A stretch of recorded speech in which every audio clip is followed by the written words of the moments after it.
August. Since fucking August. I got my I'm sorry. We're never playing a game in person ever again because apparently it curses it. It puts a huge break on the fucking momentum for sure. Oh, so recapping what we did last time, it was strategizing, grand strategizing. Which you guys came up with the media team. Which, hold on, let's go to the crew. Let's go to the crew here, and we'll divvy up our little teams. Just to clarify, for those watching at home, we had an IRL session. We did. We had an IRL session, and I believe it was on what? August 25th? Something like that. No, it was 29th or 30th? September 1st, I believe, because it was the September Sunday, right? 1st, the week after. Yeah. Literally more than a month and a half. God damn. I only remember We're because my back birthday. at it again. So, Marcus is coming because we're not going to be able to keep Marcus from coming. Yep, We correct. bullied Bengetti into coming. Yep. We're... Veluska is being Veluska. We We're are dividing sending conquering. information to Talme with Sprite running some Maxine. and Maxine helping with some explanation. We do not have the other Lockhart on this page. Why is this token here? She's a fucking loner. That's why. I don't even know This what token... it is. That token, that should not be here. Ignore that token. Just pretend that token wasn't there. Wait, I want to see it. Nope. Nothing to see here. Where's the stream? Cursed robot. No. Where's the stream? Yeah,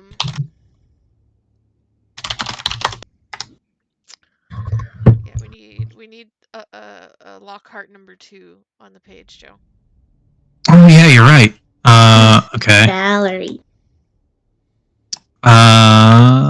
Give Elder Edgelord. There we go. I think Lockhart bullied her into going with the media team, correct? I believe so. Okay. And yeah, that bullying didn't happen. Why? But yeah. Why is this token? What the fuck? Cosmic. What changed? Us, I believe? Yes. Even though Kaya and Lockhart were not a huge fan, Legacy made the point of like, we might need somebody to shoot somebody. Just maybe. Well, wasn't the other thought too, though, that Cosmic could also drum up the hype with the media team? That was one of the arguments, but if I'm remembering correctly, the final decision was for him to come with us. Did any of us write this down? But like he was telling people to go watch Tell Me. He was using some of his social media in the process of getting there. Yeah. JJ is an escape route and transportation. Veluska is hanging out with him in case we need medevac. We need medevac. Let's be real. Longview is handling some hacking with us with the Hacker Boys. Yep. Lindis was staying behind. Yep. So that leaves Kaya's crew. Troop. If there's anything you want to do with them, Amy. Sorry, I was pulling up my notes. Can you repeat what you asked? We've broken everybody down as to like who's with whom. The only ones we don't have a specific spot for is your little troop if you're wanting them to do something. What can they do? Realistically, they can't do much here. Yeah, they're the more civvy side. Yeah, they're still very civilian involved with everything. Even Rat. Because I don't think she has been brought in on the Dreamer shit yet. Well, because Bastion's Union too, right? Yeah. Yeah, was there a way to, like, I don't know, try and get more, I guess, infrastructure information? Because we're about to, like, dive into the belly of the station, right? We got as much as we Oh, okay. already, I think. But Right, okay. what I was thinking is if Bastion has some sway with the Union, Mm-hmm. he can also try to get everybody's eyes on Talmay and what's going on. True. Use the Union, put eyes on screen. And potentially, if there's somebody that is ready to risk jail time out of Bastion and 2 Chainz, maybe letting them, because that's his name, right? 2 Chainz? I think it's just Chainz. Chainz, yeah. The two of them, if Talmay and Maxine and all of them need to get into someplace, I theoretically could, like, cut some bolts and locks and shit. In theory. In theory. Mm-hmm. How much persuading would it take for Kaya? For persuading for Kaya persuading from her? No, yeah, persuading from her to get them to assist with something like that. For Bastion? None. Bastion is ride or die. Like, if you tell him to watch a stream or tune into something, he's like, fine, fuck it. Game's not on, I'll try. And, like, Chainz, he will drag Chainz into it. Because he kind of just drags him into everything. Makes sense. And then also just get Rat to, like, because Rat, last we heard from her, she was still with a group from the Gigadeath. Yeah. Yeah. So get her to tell all of them.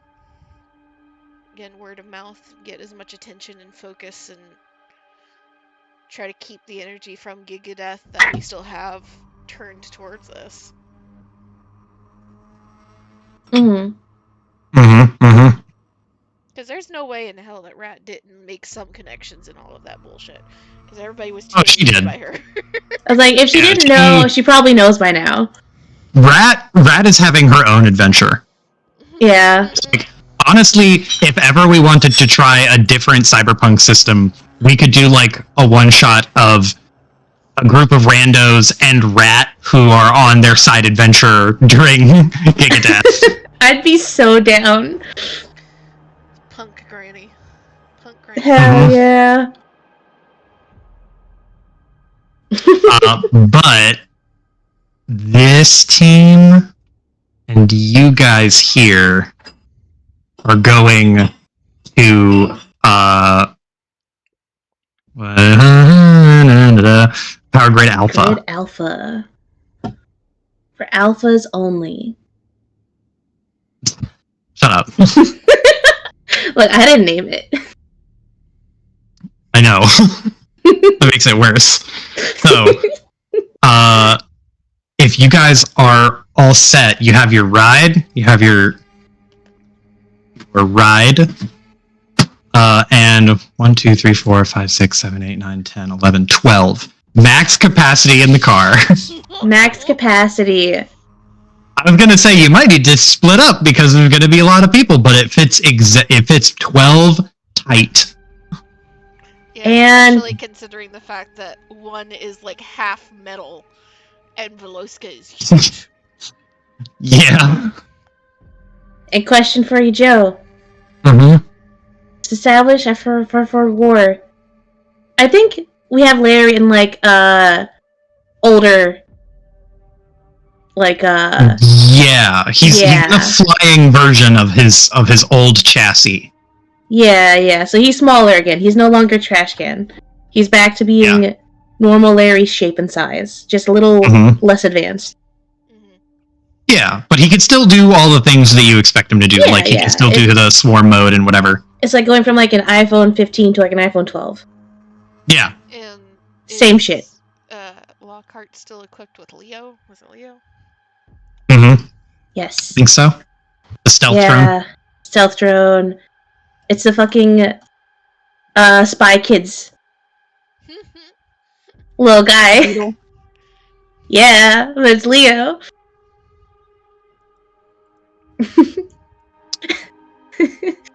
What is Lockhart here is one of my children.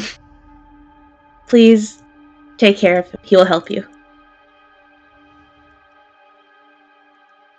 Okay. So, you guys all pile in to the, what's it called? The AV. There it is. Pile into the AV. And is there anything you guys want to talk about on your way over, or is it just kind of like tense calm before whatever storm is coming your way? Do we have a plan? No, not really, because we don't have enough information to make much of a plan ahead of time. We're dropping the media team off at the same location as us, or we're dropping them off like down the street. Down the street, I think. Okay. Yeah. Split up and search for clues. Which splitting up is advisable. This is like, again, like each chunk of the station is like New York. So it is a big area. It is massive, vertically and laterally. So splitting up is almost a necessity to a certain extent. And she is making sure that she has direct contact with both Maxine and Sprite. Kai is going to do a sound check and going to double and triple check while they're in that everyone has their comms that she made, the custom made ones. You get confirmations like Roger. I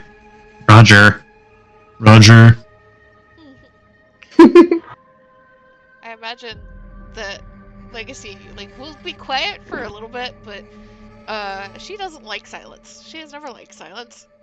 She's gonna fucking pick a fight with Bengetti. Oh god. Fucking chihuahuas, they can see each other.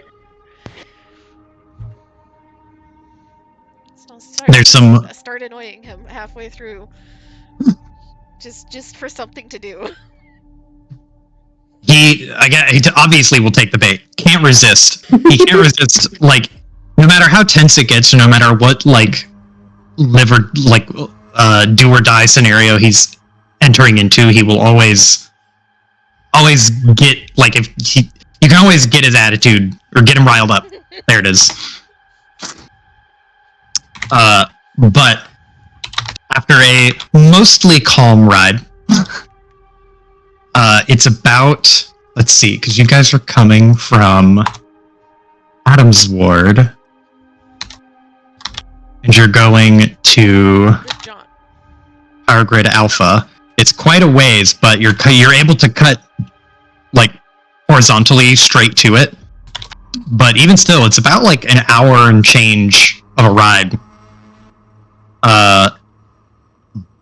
And as you are getting closer and closer, you get a better and better view of, from the distance, it looks like a city, like skyscrapers, and like it has the outline of a city. But as you get closer and it comes into detail more and more, you can see that the quote-unquote skyscrapers are not really skyscrapers so much as they are like lattice networks of a monumental power structure. I don't mean like Tesla coils the size of buildings. I wish that would be way cooler, but it is sort of like a power relay station. So big power areas with cables running into and around them. And it's like massive, truly massive, with scaffolding all the way around it, and like little areas for maintenance crew to go up and down and all throughout it. And going, I should also mention, like, because you are coming from such a long way, because you're coming from Adam's Ward and you're flying, there's this disorienting moment where you're sitting in the AV and the station will spin beneath you. So you're having to, like, you'll see like the land you're going to, the area you're going to land, the actual ground, it starts to rotate to where it's perpendicular to where your feet are, and you're just having this moment of like, whoa, and the ship has to turn and edge itself closer out of the center of the 0G zone. That's kind of like the soft spot in the middle of the Grand Cross station, and it's like a very strange sense of vertigo where you're turning and kind of spinning at the same time. But closer and closer and closer you get to this huge power relay station, and as you get nearer and nearer, there are warnings that come up on the screen where JJ is flying, but he just whisks them away, ignoring them, because he is determined to get in and get out, to drop you guys off wherever you need to be and leave. But the area here is a restricted airspace, and the traffic here is not for just anybody.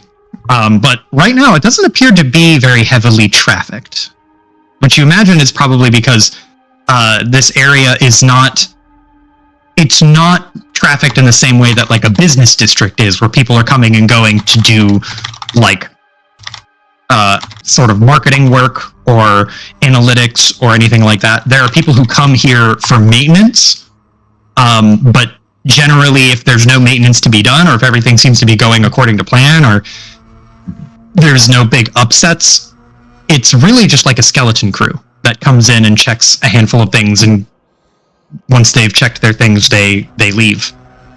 But as you guys are flying in, the area of Power Grid Alpha comes into view, and you can see that there's something different about this block of this ward. The block here, it really is like an actual block structure. There are like walls to the edge of this ward, and it sort of looks like, have you ever seen those, I forget what type of battery it is, but it's like a G cell or something, like a G cell battery, where it's like a huge Duracell, like a chunky battery block, and it has like coils that come out of the end of it. It looks kind of like that. It is like the walls of the ward are thick and reinforced. It gives you, like, to evoke imagery of like Coruscant, or not Coruscant, the undercity of Coruscant, like the inside of that city, where it is just big metal walls that rise out from nowhere. You're kind of flying into this metal box with these power relay coils coming out of it. And there aren't streets really.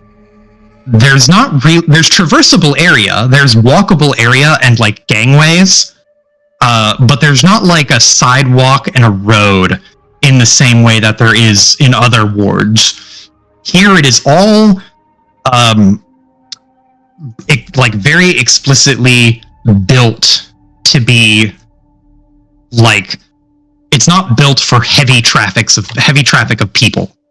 It's built so that you can have a small handful of people walking to where they need to go and working where they need to work and carrying what they need to carry. And it's not, there's clearly no room for like cars. Any sort of vehicle that you would want here is going to be probably airlifted in and put wherever it needs to go. But let me pull up a scene here to show you.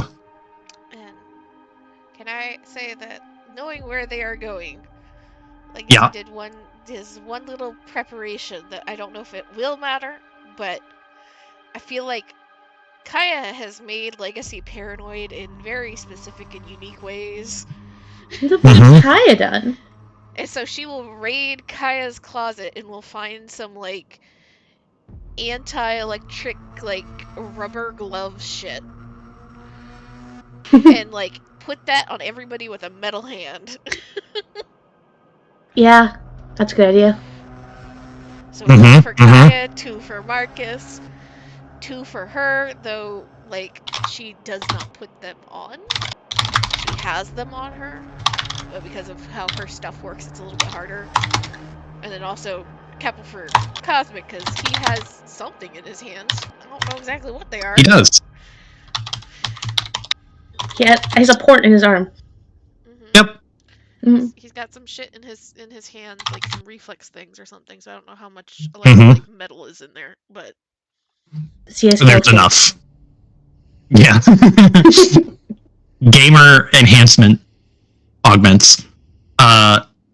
But as you guys are flying in, there is a boxy lid-like structure that sits on top of the ward.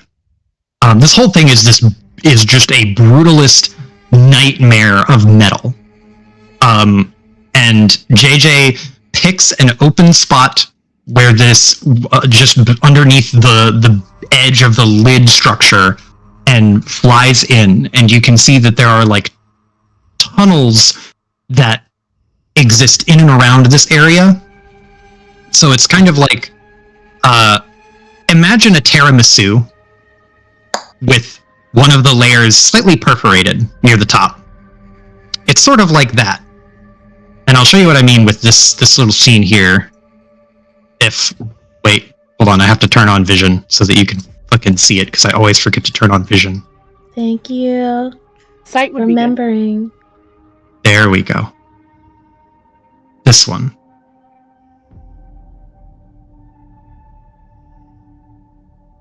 So, if you see, like, down here, this little, like, ship. that's us. That is about how big you guys are in this massive metal cavern. Huh. And as you fly in, there are vats of liquid underneath you. And Kaya, you would know, because you know they are gigantic. Exactly, they're gigantic containers of coolant that is recycled throughout large portions of this area. This isn't even all of it. This is one fraction of the coolant used for this area. I want to know what this coolant system looks like on a large scale. Holy shit, I want these blueprints IRL. I hate to disappoint you. I wish. It's just a matter of like, oh my god, that sounds so fucking cool. That must be so fucking sick. How they do that? It is a truly eldritch web of pipes and tunnel systems and other like Pipes tubes. Already kind of eldritch. And yeah, and it's just interweaved throughout the entire city structure. Like, this entire place is built to be a battery, and the amount of coolant that pumps throughout the entire city is no feat short of, like, incredible. It is... Go ahead. Oh, go ahead. I was just about to say, like, for some reason, I imagine in the car, like, JJ's driving and Veloska's got the passenger seat, so he doesn't have to be crammed in with anybody. Like, some, like, Legacy is in the middle, because the small ones always have to go in the fucking middle. And she ends up popping up in between the two of them to look out the front window at all of this, and you just kind of hear the muttering of, like, oh, at least this is brighter than the fucking sewers. There are for all that you are aware of. Yeah, this is like there's actual like somewhat equivalent to street lamp lighting on the edges here, which is just like the one little thing that reminds you that people work here and like walk around in this shit. Someone had lunch. I imagine, yeah, really. I imagine that as you guys are flying over it and like soaring over this vat of coolant, this like minor lake of coolant, Maxine is info dumping because she's just like, oh, did you know that there are approximately 7.6 million gallons of like just fucking talking about how much coolant there is, or like the chemical coolant that they use, or like how they get it, where they make it.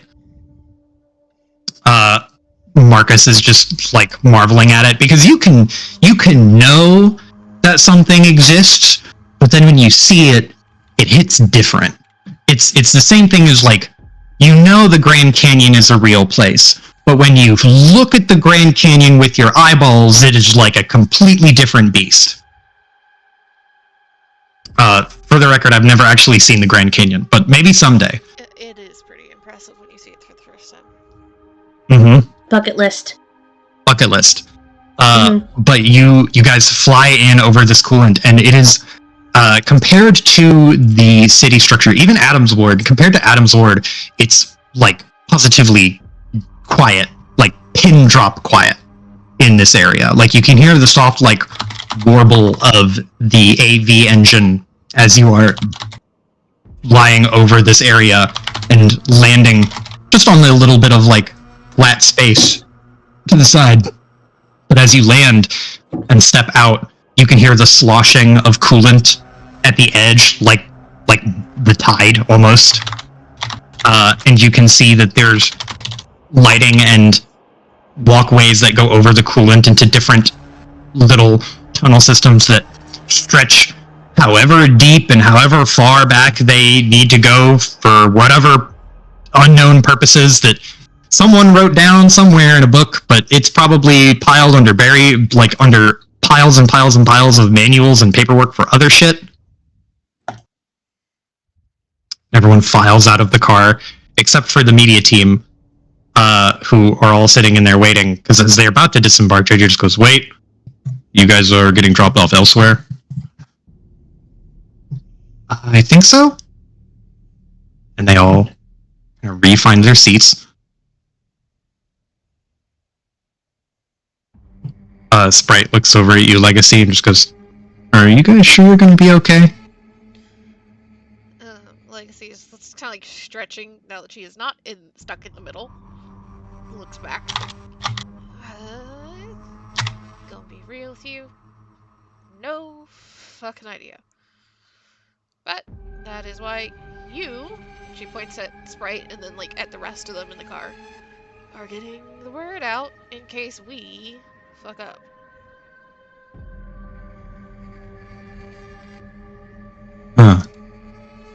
Talmay salutes, and Maxine kind of dribbles her fingers together. Just goes, we'll do our best. We got it. We're gonna be fine. And Sprite sits back and reclines. Now that there's more room in here, I'm gonna lay down. And they do. They kick their feet up and lay down on the long seats.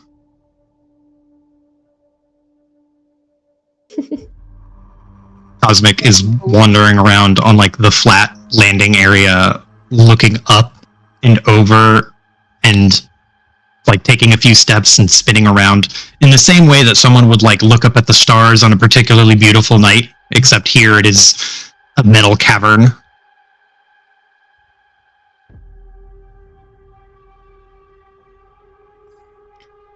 Like she just kind of like looks at Sprite. She's like, there's there like laying down, and shakes her head, and then kind of like taps her foot through the door really fast. If something happens, keep an eye on my folks, right? Sprite looks up and is really serious for a second. And you see that they open their mouth in this way where you can hear them about to crack wise, and then they don't. And they just give you a firm nod. And they nod again, like really earnestly nodding, like, okay. She'll lean back out of the car and kind of motion towards JJ at the front. Well, good luck. He gives you a 2-finger salute and then points at you and says, keep me on the horn. I'll be around somewhere. Yeah, Wow. we'll let you know when we need you to fly like a fucking insane man. Veloska is messing around with something in his doctor's bag and he just goes, don't get shot. Like he blinks and then looks at Lockhart. That's meant for you. I'll do what I can. No promises. He looks out the window very lazily, and he gives you a stare, Lockhart.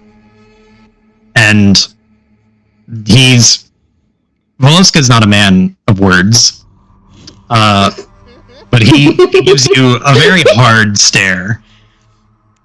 That needs to go into the quote section. Already on it. Veloska's not a man of words. He simply stares at you silently and with intensity, and he just gives you a firm nod, like, you better not. Like, not only don't get shot, but like, come back alive. Yeah. She'll give us like she was trying to be a little lighthearted in her own way with that, but seeing Veloska being more serious, and she just nods. And you will stay safe as well.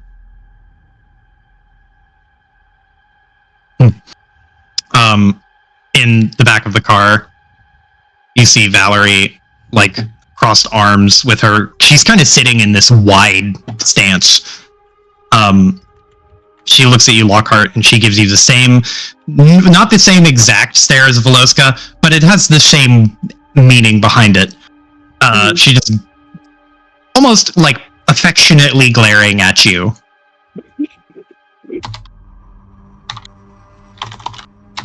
And Talmay will give you a thumbs up and say, we're gonna be okay.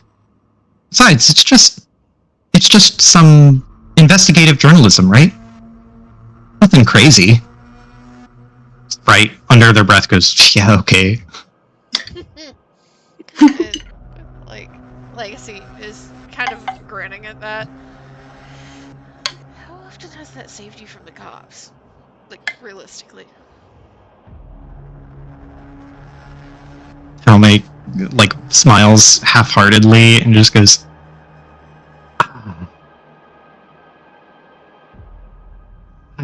you're not wrong. She looks almost brokenhearted at the thought. She's just like, oh, man. Alright, we got some help on the back end that, well, it'll get you out fast, if nothing else. And if things get too heated, make sure you get them out. Looking at Valerie. Valerie, her eyes closed, her arms crossed. She doesn't look at you when she says, and she just goes, I know. Yeah, I am understanding a lot about you, Lockhart. Pats Lockhart on the arm as she starts walking.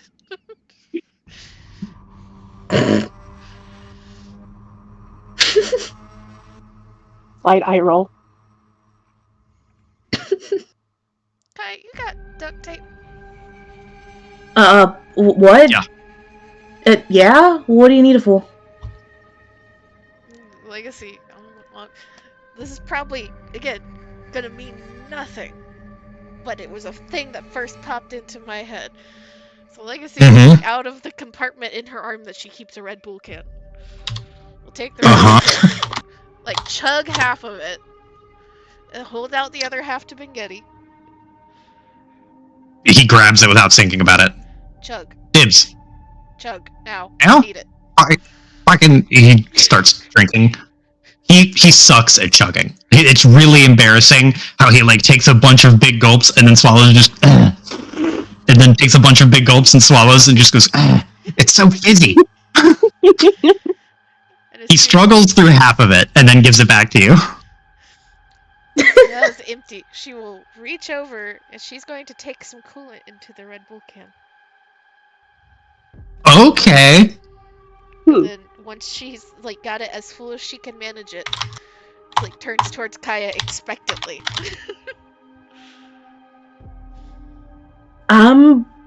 You know, I'm not even gonna fucking ask. Here. Yep. Closes it in the can. Duct tape the can shut. I know better by now.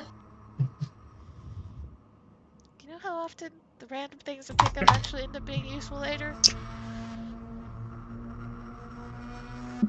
Yeah. You telling me? Can of coolant. Can of It's in her coolant. arm.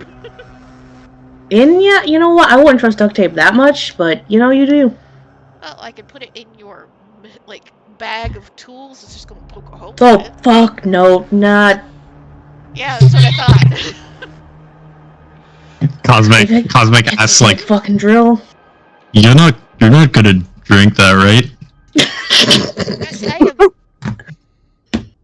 I would like to think I am smarter than that. I'm just making sure. I'm pretty sure that Red Bull does as much damage as that would do anyway. You're probably right. Not gonna lie. I think that Kai was probably feeling a bit anxious for multiple reasons, but you know what? This weird shit that Legacy has done has eased her anxieties. She feels a lot more comfortable now. Because I remember it randomly whenever we're in the airs when I remember that Kaya does have a fear of heights. Oh, how was Kaya during the... Not good. She was not having fun. Probably another reason why Legacy picked a fight with Bengetti, because at least that's something else for Kaya to think about.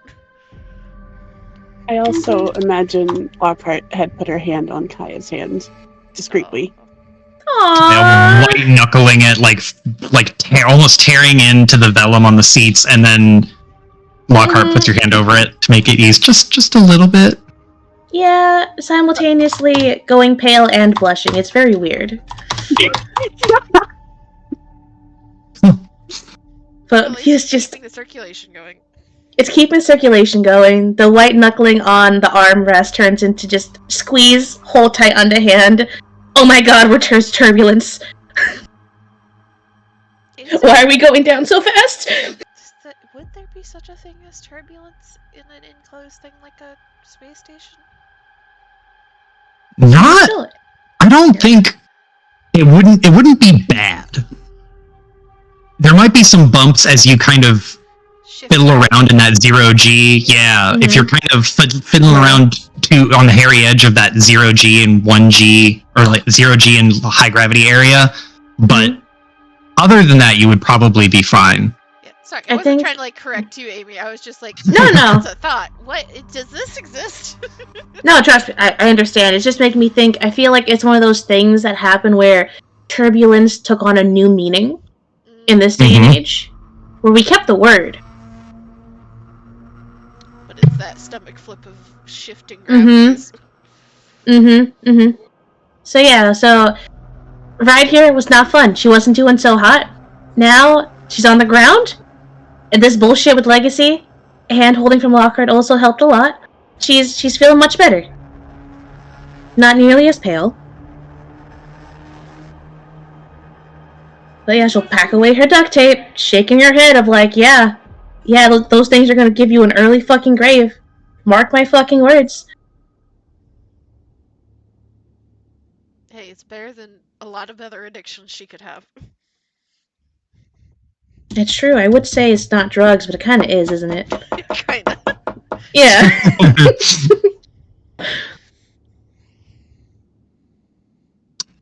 So, as you guys... Whoops. I need to add... No! No, I fucked up! Pause. No. Wait. Hold on. There we go. I thought ahead. And I fucked myself up by unthinking what I thought. There we go. What? Don't worry about it. I did, so like, you know when you like anticipate something and you're like, I'm gonna plan ahead because I thought of this good idea, so I'm gonna prep all of this stuff now. And I had the thought of like, just now of, I'm gonna prep.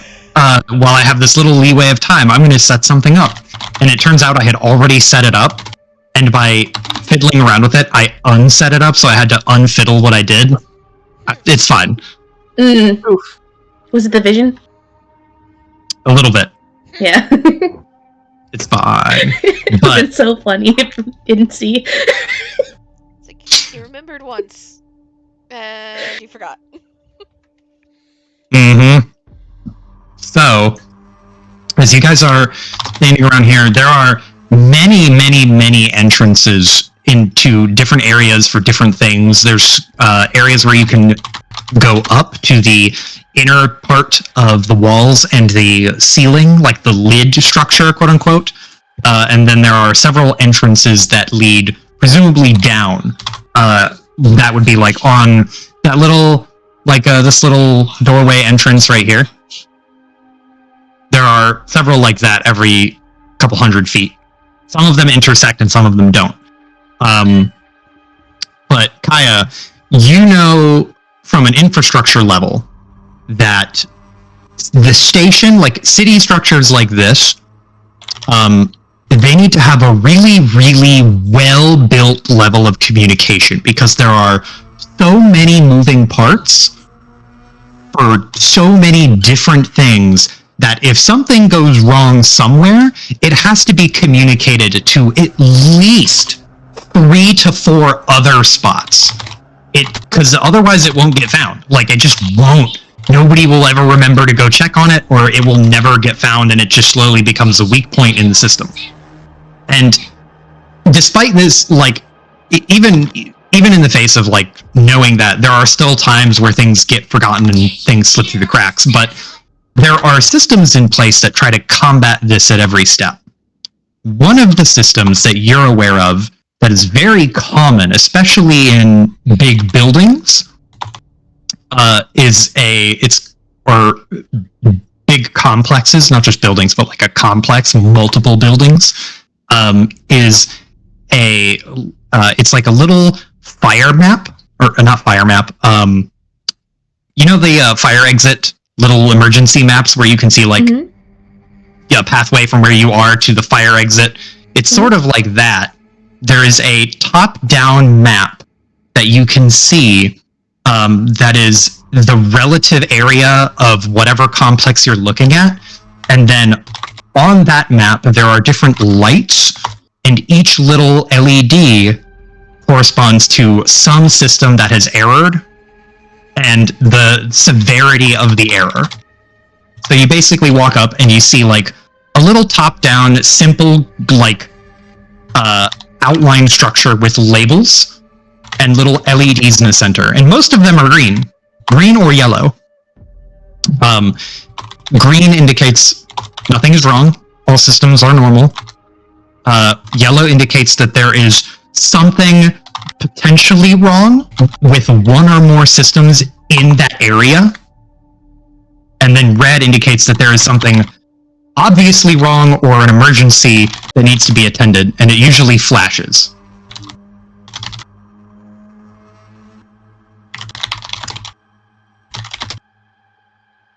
So you can see that at the edge of, or at the entrance of all of these little tunnels, there is one of those little gridded maps. And it has like that little top-down structure with LEDs on it. And you can see that a good number of them are green, but you can see that there's 2 of them that are relatively close by in terms of where this entrance is to where the sectors are that have red flashing lights on them.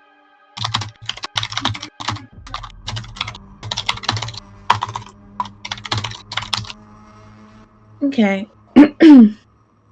Just to give you guys like an idea, it's like you have grid structures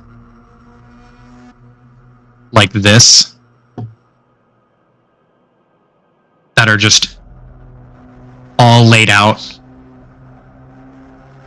and each one of these boxes would have its own LED. Okay.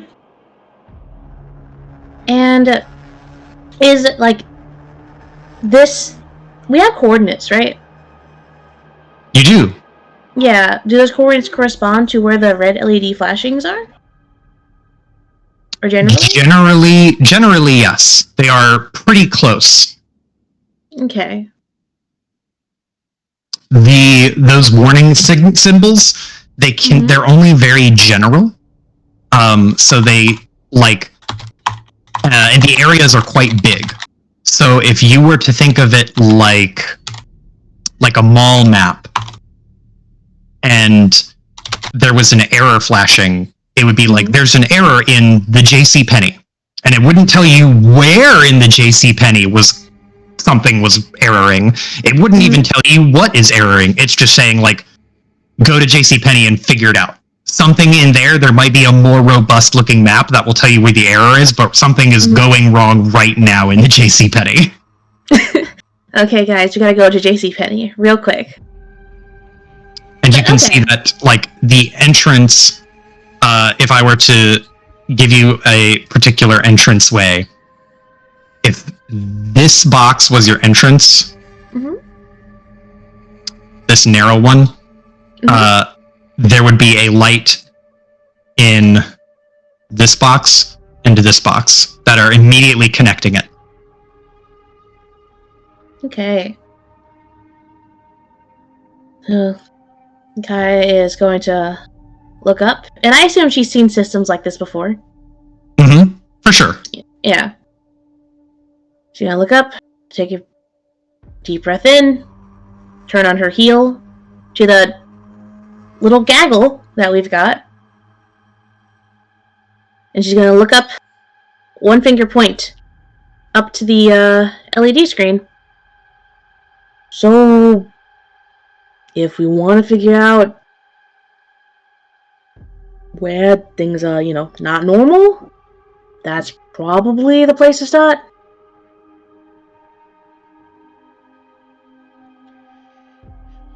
Well, lead on then. You know your way around these things better than we would. Yeah, the expert here.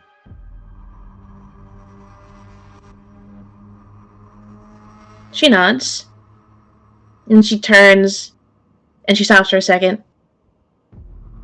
Joe, quick question for you. Are there any obvious safety hazards that Kaya should warn them about? Because they are not familiar with this type of environment. The obvious safety hazard that you would think of is like heights. Swim in the coolant. Don't drink the Kool-Aid. The obvious ones would be don't fall into the coolant vat. Don't be careful around ledges and edges because they're like, despite this being a huge building, you might go through a doorway and find that there is only scaffolding to traverse an area because you're not supposed to touch the working zone. Like there might be some kind of turbine or some kind of moving part, and it's like, yeah, just be careful where you step. Okay. Joe's gonna take one step forward, stop, turn back. Before we go in any fucking further, ground rules. Don't wander off without telling me. Watch where you step, because not everywhere is going to be solid ground. There's probably scaffolding or sheer ledges and drop-offs for working areas. 3, don't touch anything. Number 4, don't fucking touch anything. Legacy just stares at Kaya and reaches over and just touches the closest piece of metal. Can it please zap her? No, it's unfortunately not conducting anything. It's like just a metal static wall. Can it just be static? Yeah, sure. You can static shock yourself. She still doesn't. It's just staring at Kaya. I think Lockhart would lean against something.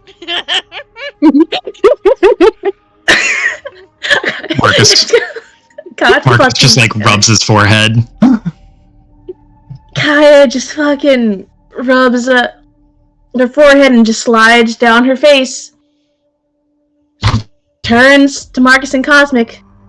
And then Getty. But she's focusing more on Marcus and Cosmic. And that's why you guys are my only hope. Count on you. Let's go. Okay. So, as you guys are walking ahead and heading into the bowels of the power plant district of the station, when you walk in that first tunnel area, the door opens with that like Star Wars-y split down the middle, and it leads down a corridor that is surprisingly wide. You imagine there probably is enough room in this corridor for people. There is enough room in this corridor for people to walk like shoulder to shoulder, like 3 people wide. So it's a little bit roomier than normal. And as it goes, there are several hallways that shoot off into different directions. There's another tunnel that leads off to the side, so it connects with a different entrance that you probably saw. You imagine this might be the most highly trafficked area during high periods where there are a lot of people from the skeleton crew coming in. But as you're going down, there's no one in the hall. It is empty. Like, completely empty of people. A good example of this, actually, I found this video, and I'll post it in chat, but I will also click on it so you can watch it on my stream. So this is an Unreal Engine demo. It looks like this. Devoid of people. Vacant, but lots of machinery and things in places here. Equipment. Just things kind of left around. Like, I imagine Legacy is just kind of like, she probably has hooked a finger through like one of Marcus's belt loops so that she can like fuck around with her visor screen as she wants. The version of like the button leash is just a finger through Marcus's belt loop following him. And after like a little bit, she looks around and she's like, so I know there's not really a reason for people to be here. At least not many. But is there usually no one? Shouldn't there be a tech watching shit?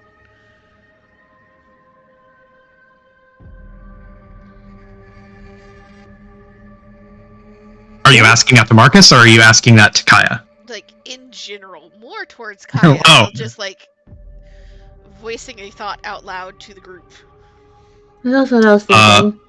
Yeah, so, Kaya, you would have a pretty good idea of what the answer would be, and the answer is there's usually probably one person, like, possibly at all times. Sort of like a hospital, this is a critical part of the infrastructure for the station, so someone should be in the area constantly. If there's an error, it should be handled in a timely manner. Especially if there's a egregious flashing red light error.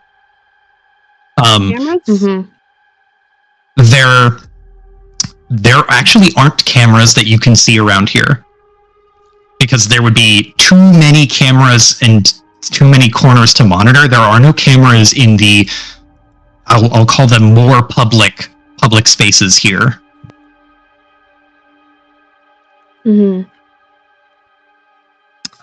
But yeah, you would expect at least one person to be here. There's a nod from Kaya, slowly. Yeah, I mean, depends. There's at least one person around here somewhere. Keep an eye on the section, taking care of any of the, red errors.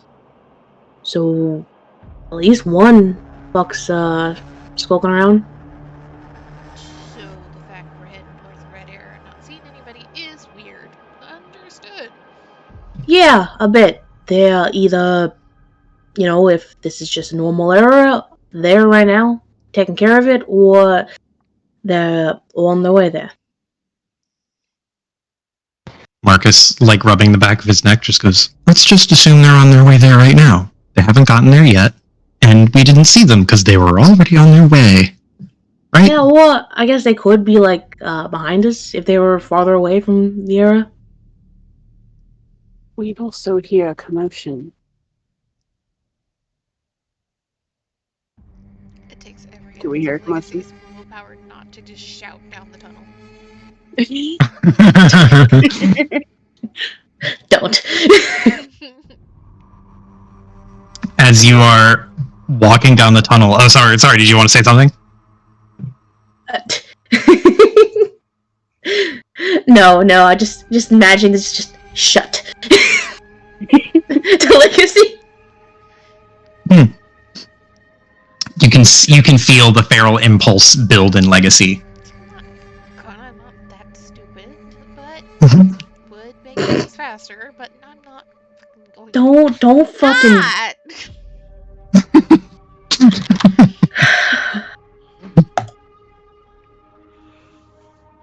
So, who is walking in front? Kaya. You can walk 3 people wide.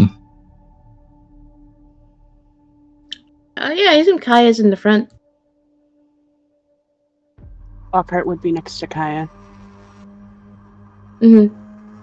Tactical reasons. Obviously. Marcus will walk beside you, Lockhart. Since Legacy is holding a belt loop. Behind him. Mm-hmm. We got Cosmic and Vingetti. Okay.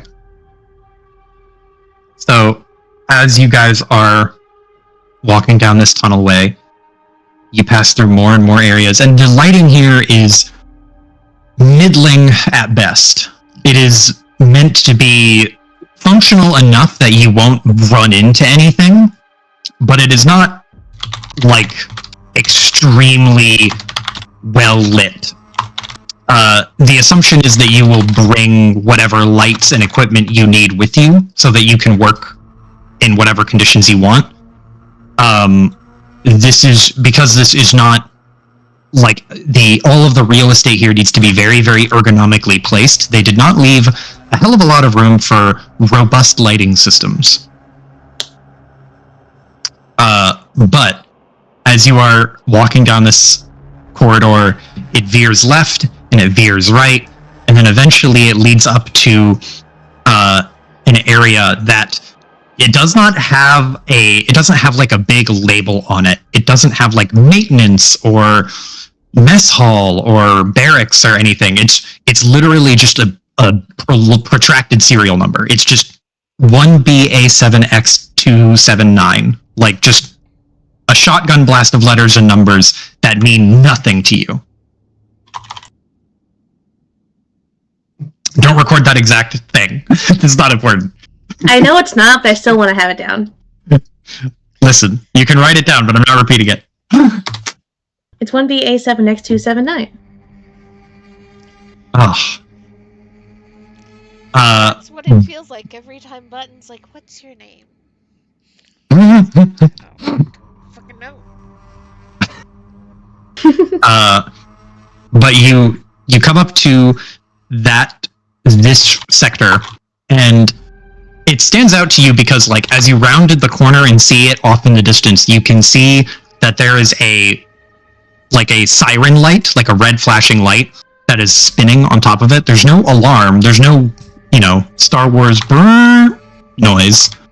It's just a spinning red light, which casts a very ominous glow up and down the hallway that is very poorly lit. But the light is spinning. You assume that is where the error is.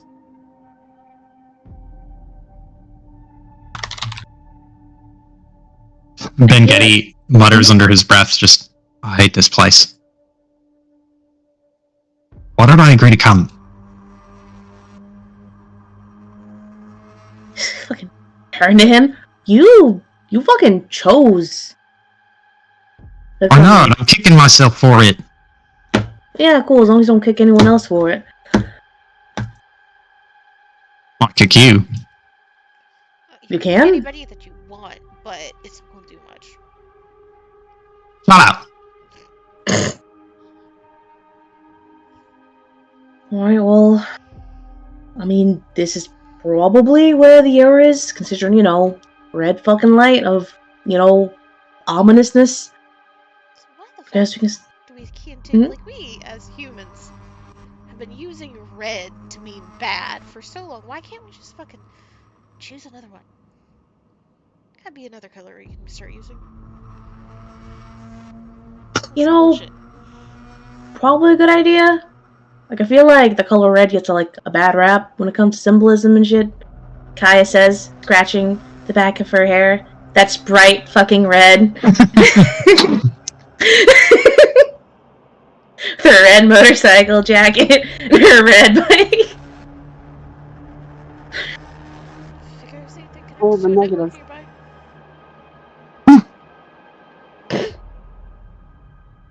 What'd you say, Iris?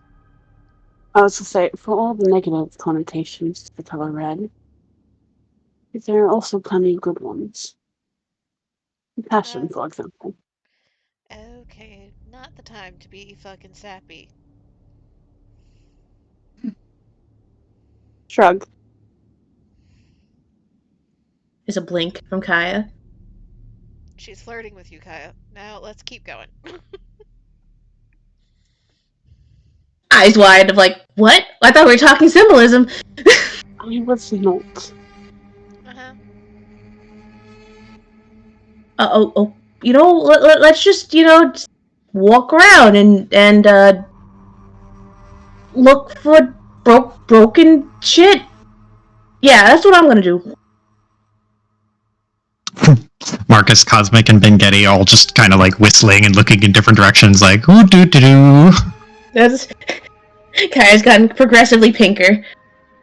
She's like, yeah, I'm just gonna walk around, just, there's something broken around here. I'm gonna look for it, and then I'm gonna fix it, because that's what I do. Do-do-do, here's my hammer. So, as you head up to this red flashing door, it is completely sealed, but there's an easy and obvious way to open it. Who's opening the door? Easy and obvious? Is there a fucking handle? Yeah, it's basically like a lever, like on the door itself, you pull it, but it slides open much in the same way that a Star Wars door does. You just have to yank it a little manually. Alright, we'll take Spear Point then. Rabbit glove first! She looks at Legacy, looks at her hand, which is already gloved. Opens the door. Well, no, first she'll listen to see if there's anything behind it. And then, if not, open the door. Go ahead and roll me a perception check. Only one of her hands has the fucking electric glove on it. Yes, but she has a regular glove on the other one. Which is going to, again, establish the need for the electric-resistant glove first. What do you want me to roll, Joe? Perception. Perception. Okay. It is going to be a 4 purple because this is a steel metal. This is a very heavy steel door. Hold on. I need actually open up Legacy sheet really fast. Oh shit.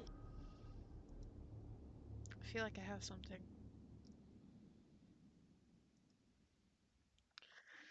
Um,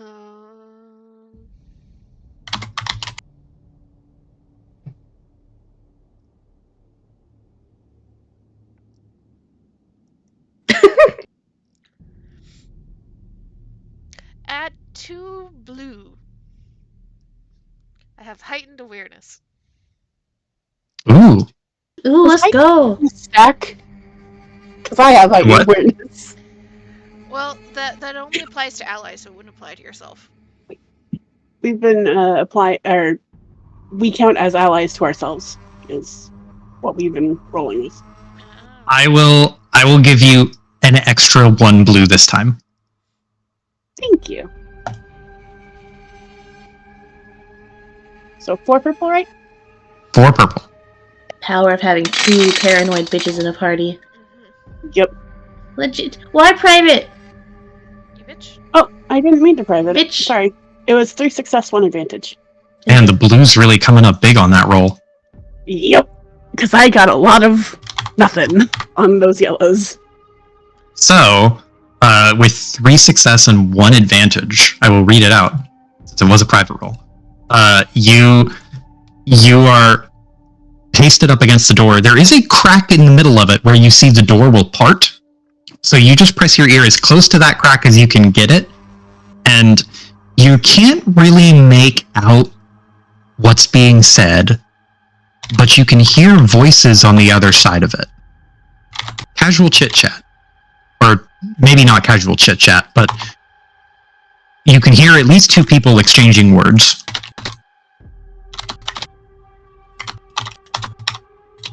Lockhart will signal to them to stop. She'll point to her ear and then do 2. What? Legacy claps a hand over Big Getty's mouth. And she will immediately take that as a, like, okay, we're gonna shuffle off to the side. And will Nod. escort Vingetti towards the side. He's grumpy about it and struggles a little bit, but he reluctantly goes with you. I feel like that looks like when, like, you saw those videos of people when they're walking, like, multiple dogs, and they drop one of the dog's leashes, and, like, it starts wandering off, and the other dog takes it upon themselves to grab the dog's leash and drags them back. Question for you, DM? Uh-huh. Lockhart doing the same was like, hey, 2 can hear 2. Okay. Kind of takes, like, a couple steps back. Can she see, like, any small, like, vents in the area that might lead that a, small drone might be able to fit through? Mm-hmm. Throw back to There Hotel is. Hell. There is a small vent off to the side in what appears to be like a sort of gutter space.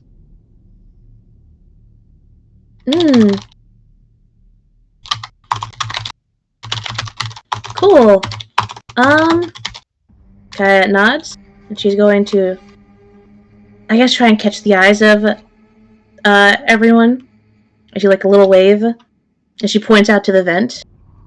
And she's going to gesture, like, Larry, come closer, come here. Larry floats over, silently just goes like, aye. Point out. Hey, bud, do you think we can swap over to, small mode? He, like, full body nods, and he will enter his little swarm mode for the mini Larrys. Park it, the big Larry, with her remote near where Legacy and Vingetti have darted off to. Mm-hmm. Little off to the side. Just Legacy will pick up Larry and hand it to Vingetti so Vingetti has something to do.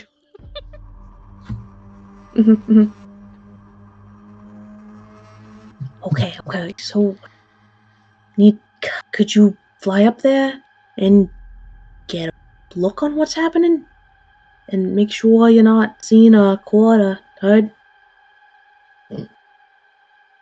Larry will salute the mini Larry, and he will zip on up perfectly silently, just drift up to the vent, and start to unscrew the vent screws with his little multi-tool that he has.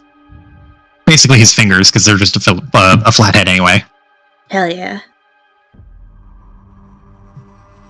He unscrews the vent, and then will gently pop it off, and drop it down for one of you to catch. Catch. He floats in. Now, I forget, do you have a way to, like, monitor what he's seeing? I think so. Yeah, I'm pretty sure that there was like some Yeah. kind of like Apple glasses. Yeah, that's what I thought too. Like, I think we talked about like a headset, like thing, so she can communicate with Larry and see what he's doing, and also like if he's Big Larry, she can also like pilot it with like a controller attached to it. Yeah. So you flip on your piloting glasses for this, and you can see through the little HUD that Larry is going through a vent. This vent is not very big. It's only about as tall as like it's only about as tall as like an envelope, like turned on its side, and but he can fit in there pretty tightly. And as he's flying through, you can see that there are little slits in the next area, which, as you're looking through the little HUD, you basically see that there's two doorways, or not two doorways. There's the doorway that you guys are behind, and then you see one facing the opposite direction, and this area is like a little vestibule. So the door will open, and there will be an area, and then another door immediately behind it.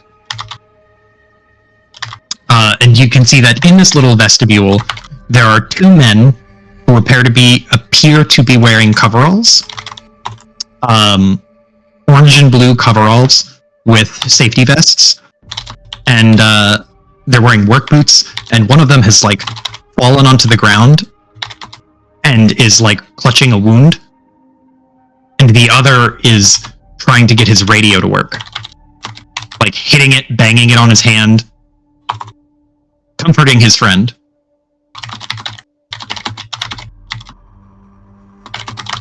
Alright. Question for you, Joe. Do I spot any Tetsuo affiliation? For those two guys in the vestibule, no, there's not anything that indicates Tetsuo affiliation on them. Okay. How bad does the wound look? You can't really tell from the position that you're able to get here, because the guy is kind of slumped against the wall underneath the vent. But it seems to be, it's definitely leaving a pretty decent sized pool of blood, and the one who's standing over him, is fretting over it, just like, don't worry buddy, we're gonna get you out of here, okay? No, I just gotta get this fucking thing to work. And he's like hitting it with his hand, and the guy on the ground is holding his side and just nodding. He's like, don't go to sleep on me now. Okay, so this is like an emergency. Okay. Can I communicate to Larry, like, okay, bud, come on back. Larry turns and comes back. Guy's gonna take off the little headset, turn to the rest of them. We gotta get that door open. Like, right fucking now. So, we're not gonna get shot by going through.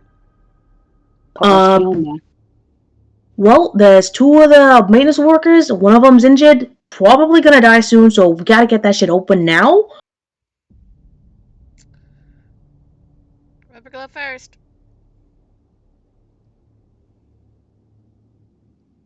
Do you open it? If no one's gonna stop her. Yeah, that's one of her people about to fucking die. Okay. So you walk over and pull... Oh? Lockhart will open it. She's not gonna let Kai do it. You grip the handle, and then pull on the latch, and the door, immediately you pull it, and it's sort of like a car door where you pull on it, and then you hear a locking mechanism undo, and then the door just, and it opens, parting down the middle. And on the side, you see the one dude who's like pale, like ghostly pale, kind of slowly turns his head towards you, and the other guy who's standing up just goes like freaks out, and he holds his radio up like it's a weapon. He's like, "Don't come any closer."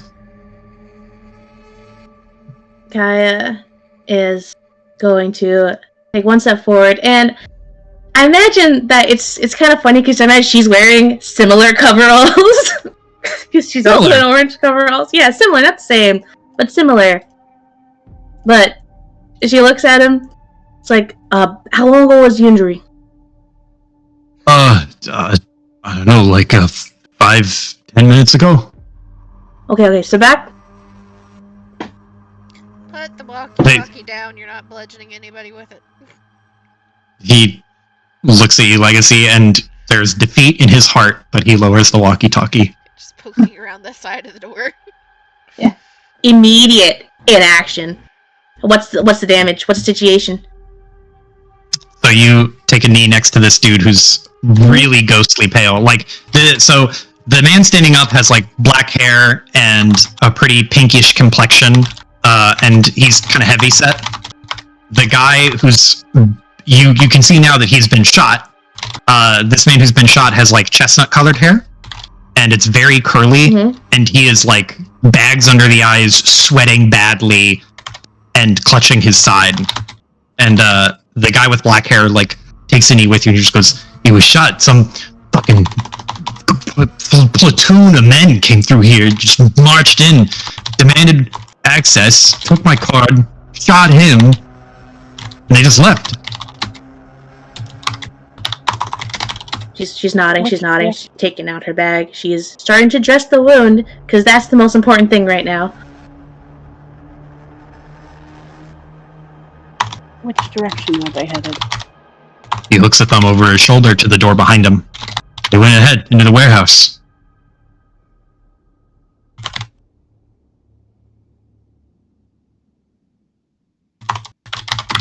Kaya.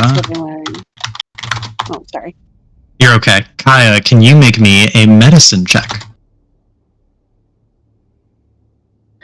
At 3 purple. Okay. Medicine at 3 purple. Do I have anything that affects the roll? Total.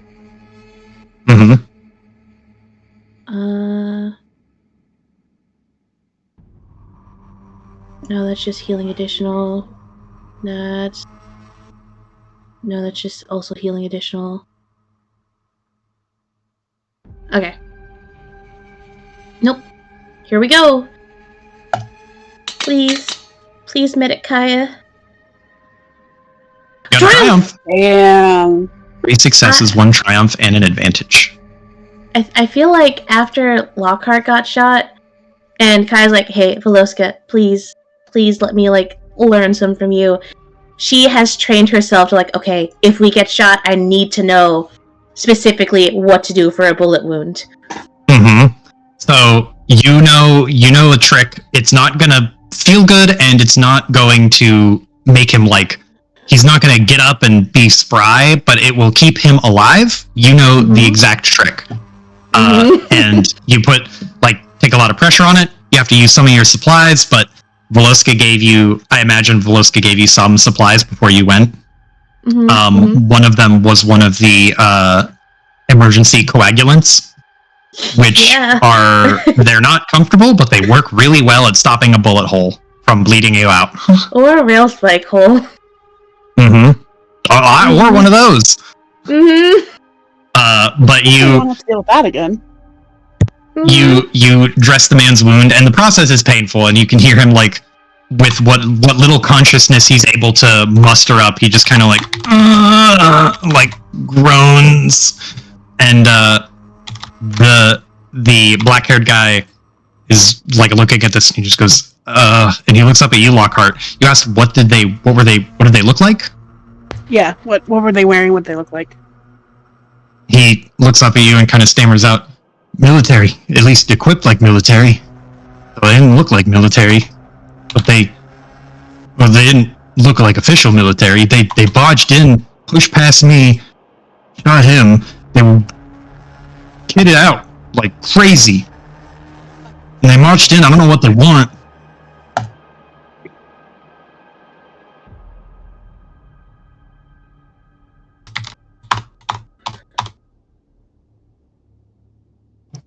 I didn't hear what you said. Let's see. Just fucking fire ants. Yeah.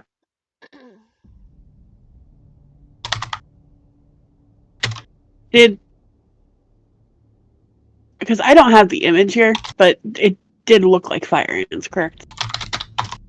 Yes. Okay.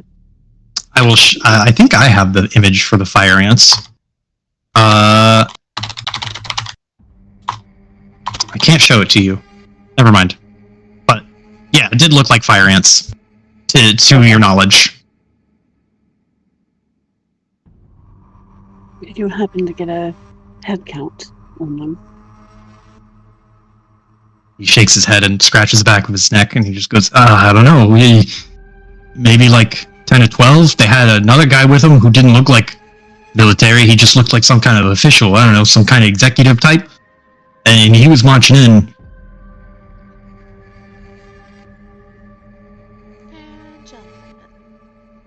Yeah, I was going to say, Lockhart glances at Ben Getty. The guy like follows your gaze and sees Ben Getty towards the back, and he just goes, "You, holy shit! You look like you. It's not you, right? Wasn't." He like you can see him kind of wrestling with the conflict because he's like, the guy had a metal arm, but it looked just like this dude. No, not him. We just came here. We're helping you. Look, your friend is still alive. And if anyone asks, we went here. Dad, don't listen. I know when to not look a gift horse in the mouth. Just, make sure Eddie's okay. And he pats his buddy on the arm. Anything networked to the next area, nearby? He thinks about it. He's like, I think so. There's a local network. It's got some equipment on it. Well, why? Moving trucks, haulers. Wait, direction, please? He just hooks his thumb and he's like, in the workshop, or oh my god, I can't remember the word. In the warehouse, they, maglevs. Not maglevs. Magnet cranes. All sorts of stuff. But you might be able to connect on it from here. It's not a very broad network, but it's pretty, I don't know. Why?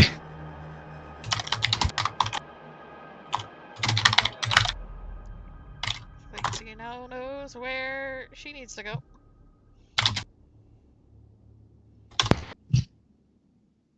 Do you or your partner happen to have another ID card? He looks at his friend, whose name is Eddie, and you can see, like, you follow his eyes to the guy's name tag, and you can see that there is a little badge clipped to his shirt. Like, he's got his. Hey, so we'll reach down and unclip it. Yeah, perfect. He looks at his friend, and his friend just looks at him through like gritted teeth and sweat and like exhausted eyes, and he just kind of shrugs. He's not going to put up a fight. Oh, sorry. You're good. The two of you are not paid nearly enough to deal with the kind of bullshit that is about to happen. No fucking kidding. You two got a way out? I dragged them up here. They left us in the warehouse. You'll probably see Eddie's trail of blood. And there's, sure enough, like, little driplets and droplets that you can see trailing into the next door. Legacy, And look back down the hallway. Can she see some sort of like cart for moving shit? there is, yeah. There's a flat cart, basically like a little maglev or a magnet flat cart. So there's no wheels; it just floats. Nice. Walk over, grab that, start pushing it closer. I advise you get him on here and get the fuck out of here. Yeah, that's a good plan. I'm getting the fuck out of here. We're getting the fuck out of here. And he leans over and looks at you, Kaya. Is he good to move? Oh, yeah, I'd say give it like a minute or two. I gave him something to stop the bleeding, so he should be fine. Just, hospital. First fucking thing. Yeah? He pats him on the leg and he's just like, "You're gonna make it, buddy. You're gonna make it. We're gonna go get fucking beers after this." And he leans under him and grabs his arm and heaves him up. And there it is a struggle. Like, this dude. Yeah. Yeah. I was gonna say, this dude is not like the strongest engineer you've ever seen. So lifting a full-sized human being is kind of difficult. Don't worry. This is why Kaya's strong. You lift him up and set this dude, the wounded guy, on the flat cart. And the other guy comes and runs behind him. He just goes, "Hey, if ever it comes up, I guess my name is Dale." If anybody ever asks anything, and they know that we were here, and we are not there, we did nothing to either of you. Quick question, Joe. Does the little coagulant, does it come like... I'm imagining like little single use, like a little plastic wrap.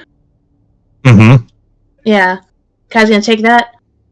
Yup. And if medical professionals ask, she's gonna hand him the wrapper. You had this for emergencies.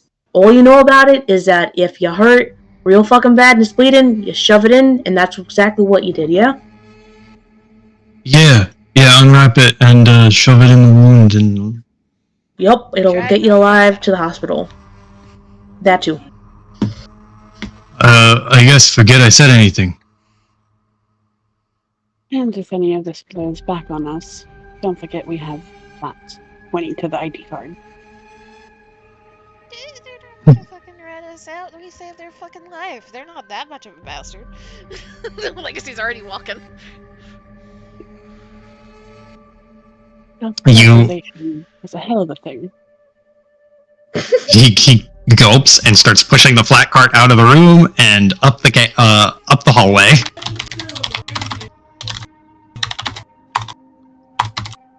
Now you're left with the next door. Who's going first? Kaya's gonna start wiping the blood off her hands. Legacy is shooing the other two not frontline punchy people off to a side. Second verse, same as the first. Like Legacy, Then Getty and Cosmic shuffle off to the side. Field. She knows where she's supposed to stand for this shit, and it's not Cosmic in the middle. Cosmic looks like prepared, like he's got his gun unholstered and he looks ready, but he also is a little like he doesn't know where to be. He just kind of wants to be involved. And it's very clear like he just kind of is in the front, like, I need to go here, there's stuff happening, so he just walks up here. Like, she's like shuffling him off to the side. It's like, cover first, then shoot. Don't shoot in the open, then you're gonna get shot. Okay. Yeah, that makes sense.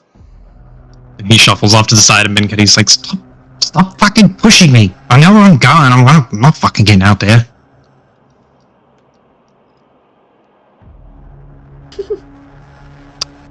So, you walk up right to the door.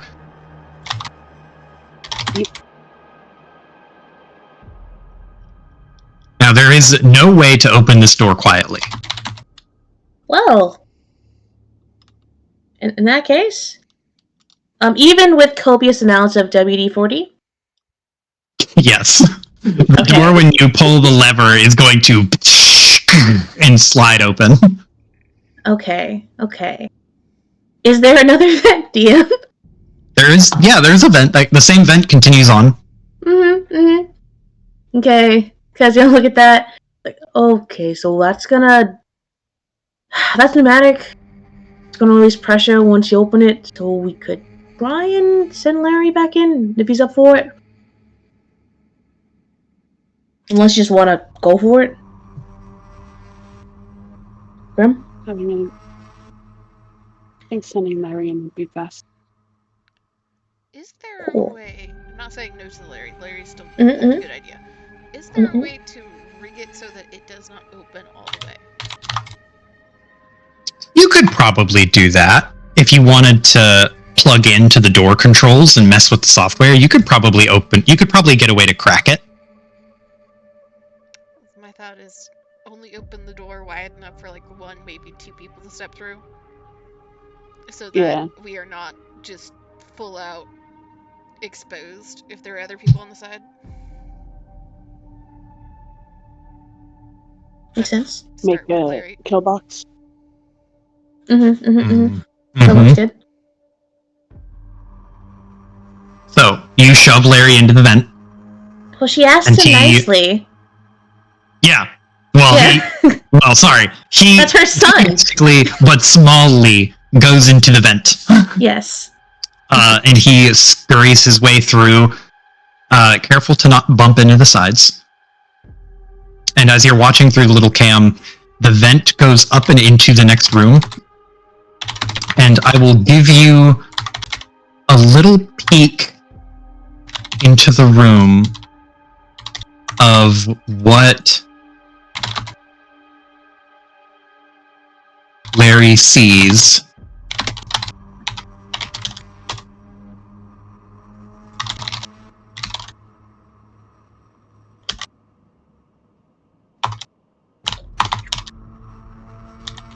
Let me...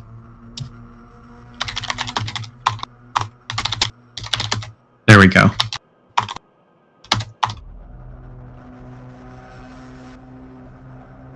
So I'm going to activate this map here. So your token, Kaya, is what Larry sees. You can't move. Understood. Let me double. Zoom. Enhance. Mm-hmm. I don't like that. Mm. You see these two figures casually, standing around. They are carrying automatic weapons. It's very obvious there. You can't tell what kind from where you're standing or from where Larry is floating, but you can see that they have the posture of holding an automatic weapon, and they're talking to each other. Two of them are talking to each other, and they're also looking to the side and talking to someone else. There are more people you can't quite see.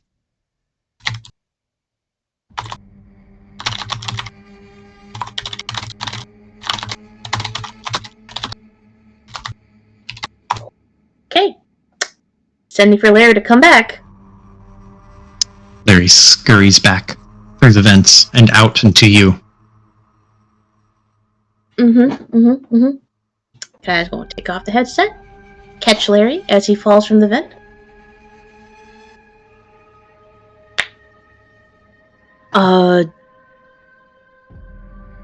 Yeah, so, bad situation? Now, just to clarify, Joe, those were, human people in armor and not robots, right? Correct. Those were, unquestionably, they were fire ants. You've seen them before. Okay. It's fucking, night vision sort of helmets. Fucking marine fire ants. Mm-hmm. Yeah. Mm-hmm. Are these, the same kind of fire ants? These, upgraded? They're more lethally seals? equipped. They're not seals. They're not that good. Okay. Gotcha. Guys gonna turn, lift the fucking thing over to down on top of her head, kind of like her goggles usually are. Yeah, so we got some upgraded fire ants with some fancy new tech, just chilling, talking, as if they didn't just shoot a fucker just for living, huh? New tech, you say? Is that correct, Joe? Yeah, they're Yeah. better equipped. They have some new tech, and obviously they have guns instead of the non-lethal spray weapon. Mm-hmm. Yeah, new tech, more equipment, and with actual guns, not the fucking blow dryer they had.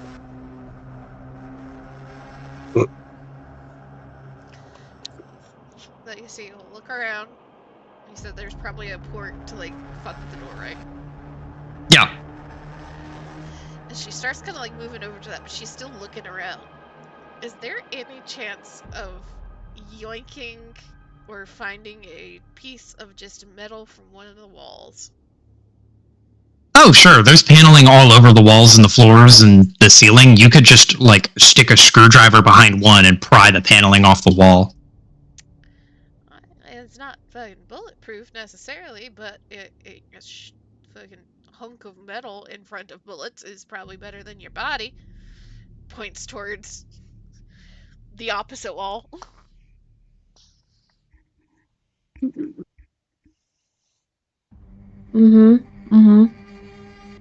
Shield?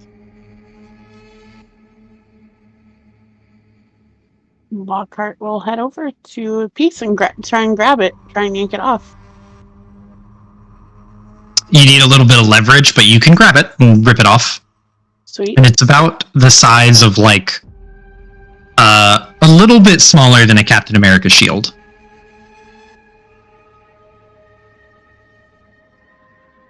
But you, like, and then rip it off the wall. And now you have your improvised shielding. Marcus, you too. It's hefty. Yeah, I was gonna say grab another one for Marcus. He looks at the wall and just goes, okay, if you think it's a good idea. And he'll walk over and pry one off the wall. Neat. Last time I checked, your chest wasn't bulletproof. You're right. We have the Devil's toothpaste, don't we? The what? I forgot. The in-person negotiations. Yep. The devil's toothpaste. You know, the stuff that expands and heats up like crazy. Yeah, The foam. Legacy did get some grenades of shit. Yep. I don't know that we necessarily want to use that immediately until we know what's like fully on the other side. Because there might be there's going to be a more concerning room beyond this. We know this. Yeah, but this could also be the AoE thing, you know? Is there anything, like, what kind of supplies are, like, in the room we're in right now? There's a toolbox. That was probably either Dale or the other guys, whose name I forget. Yeah, Eddie, thank you. But there's a toolbox, and inside of it there's a spanner wrench, there's like a screwdriver, there's a drill, there's a handful of other knickknacks and tools, vague equipment to use for any sort of maintenance any sort of maintenance you imagine would happen in this hallway or in hallways similar to it, where you have to carefully pry a panel from the wall and mess with the wiring or mess with some kind of component that's on the other side. Okay. I have a kind of stupid idea. So, could there be 2 drills, Joe? Sure. Yeah. So, I would like to make a death spinner. Oh my god. What? A what? Z, do you know what I'm talking about? Yes. Yeah. Okay. So I'm just calling it a death spinner. I don't know what it's actually called. But essentially what I would like to do is to take these 2 drills and the drill part, where you put the bit, the part that spins, duct tape that together, as in they are facing each other. Okay. Get a couple zip ties on the trigger, not pulled yet, but ready to pull. And one of them is going to be going, they're essentially going to be turning in opposite directions. And I'd like to attach sharp things to the drill handles itself.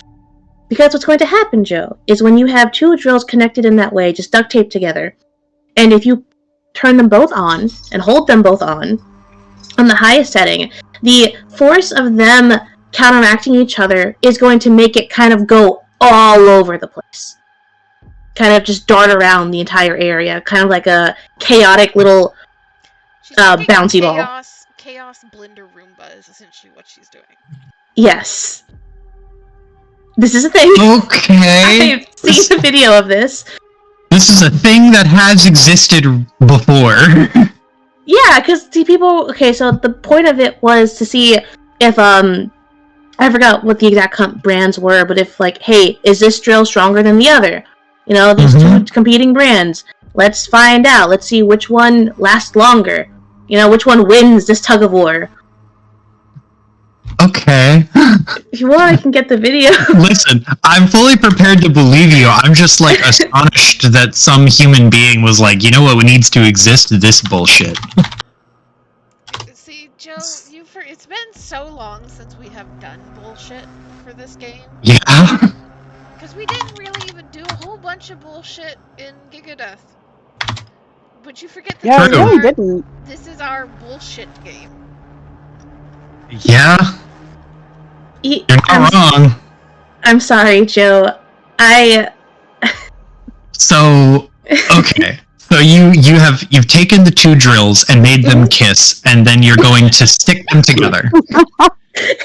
Yeah, and then the handles itself, like, the more, like, motorized drill parts, attach sharp things to them. Whether it's, like, a spare utility knife, or a, jagged piece of, like, bent metal, to make it dangerous. Yeah, so and then you got... as soon as she can. Okay, so you have manufactured a Dead Rising-esque throwable weapon. If anyone has ever played Dead Rising, you know the vibe. This ramshackle, violent tool that you're hoping to fucking chuck at someone who's not going to know what to do about it. And Milwaukee versus DeWalt. Here, I'm putting it in the chat. Because I imagine this is the future, so drills are stronger.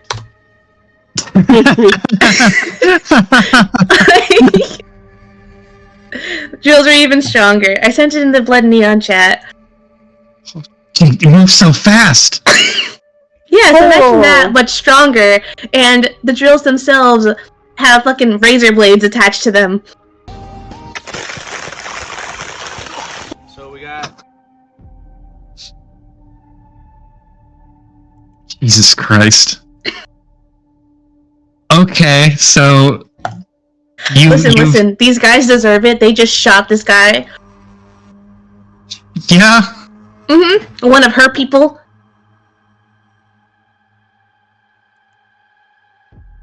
They deserve this.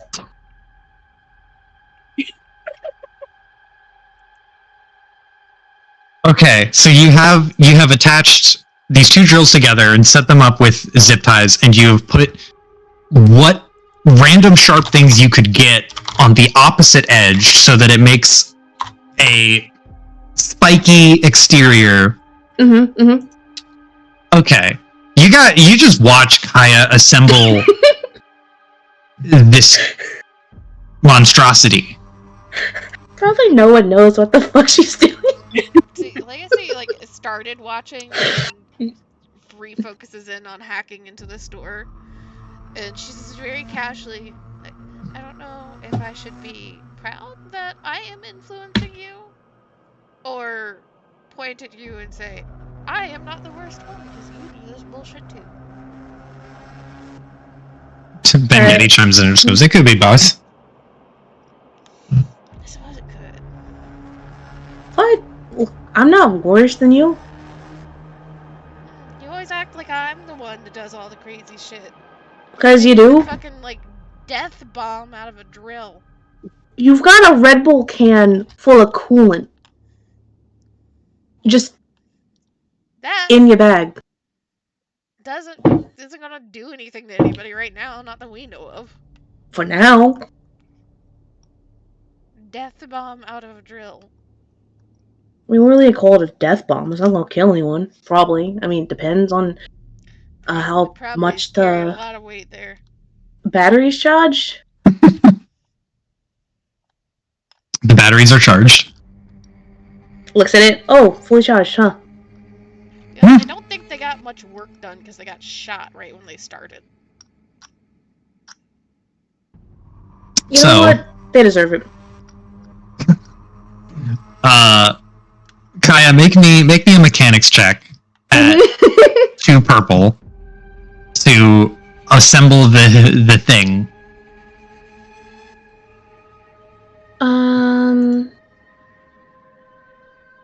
I know I have stuff for this. And Legacy, make me a what's it called? Hacking check at 1 purple. Because this door is very simple. And there's like no actual software defending it. It's just a matter of figuring out how complex it is and what you want it to do. Which I imagine is probably very easy for you. There you go. You can open this door however wide you want. You can even shut it again if you want to. Like, I'll just look over to Lockhart. So, 1 wide, 2 wide, half wide. What are we doing here? I prefer to know exactly how many adversaries are over there before going in. Fortunately, I cannot give you that information, nor can I make this thing quiet. 2 purple. More than 2. Definitely more than 2. I saw 2 of them. They were turning and talking to people out of sight. She says, running duct tape in between these 2 drills. Bengetti comes over and like lends a hand and just goes like, here, I got this, and he pulls out a pocket knife. Oh, fucking perfect. Thanks, bud. Cosmic just watching this like, does this always happen? Yeah, she always says, like, I'm the fucking one who does all the crazy shit and makes the weird things. But she pulls this type of shit out of her ass. It's literally just 2 fucking drills. What'd you say, Lockhart? This is what planning ahead means.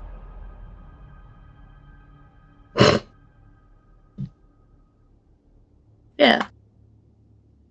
Exactly. Question, Joe. Could Kaya, during all this, describe the general layout that she saw to the party? Yeah.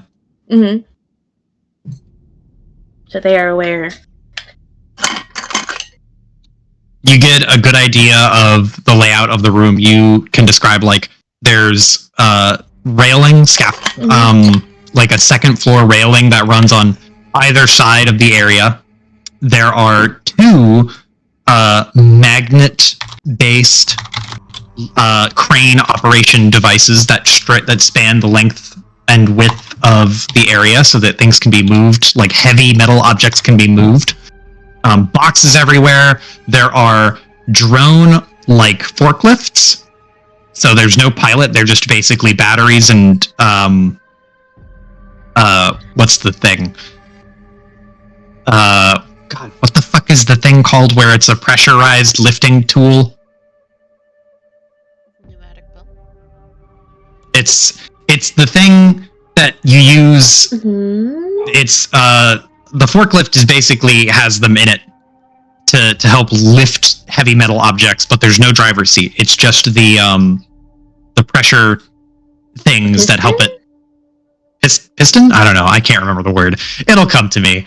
But the point is that there's drone drone forklifts. there are the magnet cranes, there are automated like machines inside that are like for other vague unknown purposes that can be messed with, and all of these are connected to the local network in this building. And we can't connect to the network until we get into the warehouse, correct? Correct. Well, Kyle would definitely be like, yeah, automated drones, forklifts, looks that stops a check and turns to legacy. You should probably get a hold of those. It's like, yeah. Oh, don't worry. As soon as I have some way into a network here, I'm going to own this entire block. Well, congrats on the new real estate. That's scary. Just don't think about it, God. It'll help you sleep. Is there another cart nearby? Another like flat cart? Yeah. Sure, there's another one, not too far from where you are. Would it? I'm asking the party here too. Would it be possible to make a kind of barricade a cart kind of thing, like make a little moving cover, so that Sorry, go ahead. Finish. so that when the melees go in, the squishies in the back can use the cover to I don't know, get to the side or some shit, and so Legacy can get to the everything else in this room, and it'd be good cover for Cosmic too, to be able to move with the thing, with the cart. Well, I mean, I Can we figured make a tank? Legacy is not planning on opening the doors all the way. Cosmic is going to be good to shoot from the cover of the door. Because these are heavy doors, so the bullet's not going to go through these. Yeah, for sure. I was more just thinking we lose the element of surprise when we open the door. So I was thinking bum rush quickly, get everyone in. Yeah, I mean, yes, I understand the logic, but at least for Legacy is not going to stick around for a floating cart, because she will be, I feel like, more effective just rushing, because of how fast she is, to another cover that is better than whatever we can come up with.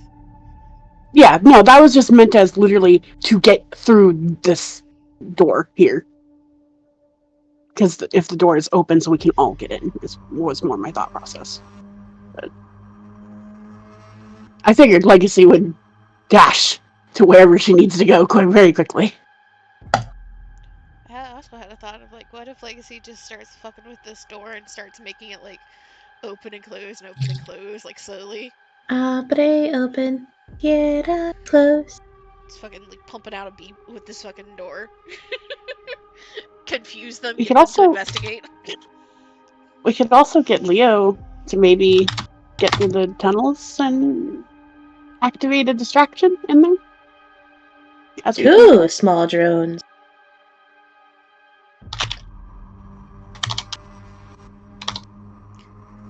I don't care which way. We just need to make a decision.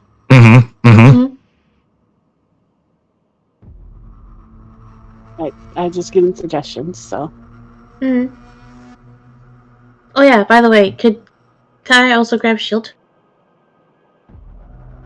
Yeah, you can also grab another wall paneling and get a shield. The wall is looking rather bare, but you've got plenty of other walls that look fresh. It's fine. It's fine. Those already need repairs. For the purposes of any sort of damage that may or may not happen, who knows? The walls give you an additional 1 soak. Ooh.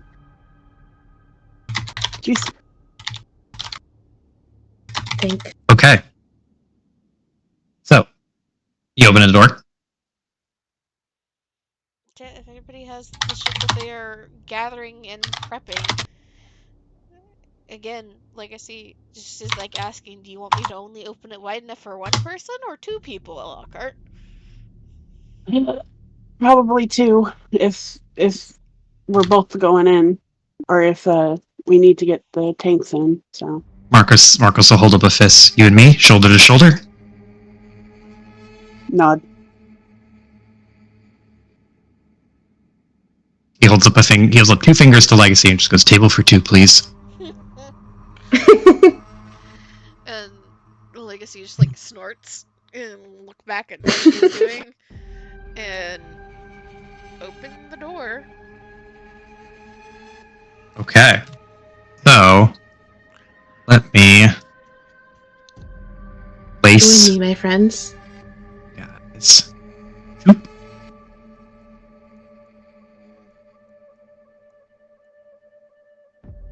Zoop. So now you should all be able to see... Yeah. And, The door opens. Yeah, I'm gonna scoot you all back one more. yeah. And, I feel like I would have, at the bare minimum, would have clarified that, like, hey, this is gonna go haywire and hurt whoever's near it and move everywhere. Stay away from it. I am yeeting it into the middle of them. Don't dive. Use the baseball practice. Yeet. Shit. Hold on. Fix something. Lee? I don't know why, but I'm imagining Lockhart and Marcus like going in, shields up, Spartan kind of thing, and then suddenly over their head is the face flying towards the enemies. Okay. So you open up the doors, and now I need everyone to go ahead and roll for your initiative. I'm going to roll for the NPCs. We're using vigilance or cool? I forget the rule for this one, if it's like surprised or if it's not surprised. Is it? I will... Vigilance is... For this, vigilance. +2 for our friends.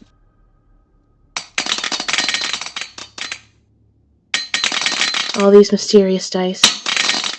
So many mysteries. So many dice. And there's no purples for initiative, right? Right? No purple. Nope. Oh wow, I got a 0.01. Hey Marcus, hey buddy! It's crazy! That stab wound is dragging him down. And Kaya is just reeling from being soaked in blood yet again. Mm-hmm. I feel like with this... Yes, guys. Oh, with the blues? It's vigilance. Oh. Here, I can reset. Ah. Thank you, my friend. So you can have... Add blues. Add So Lockhart, use the roller in the combat tab. Oh, sorry. My bad. Thank you. It's okay. Much better. I rolled the exact same shit. Did Marcus roll the exact same thing? Even with the 2 blues? Yes. Yes. Bruh. You know what I just realized?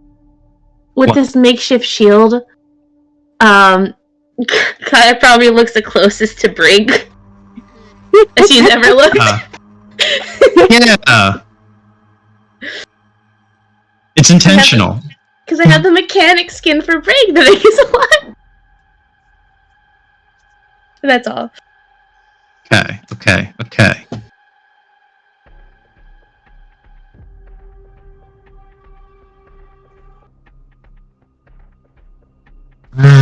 I need fast paced. Fast paced. Oh, that music. Where is my...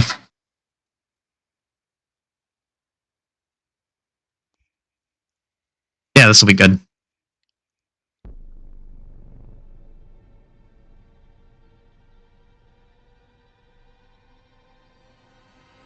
Okay, so the door opens, the door, and it opens most of the way and then stops.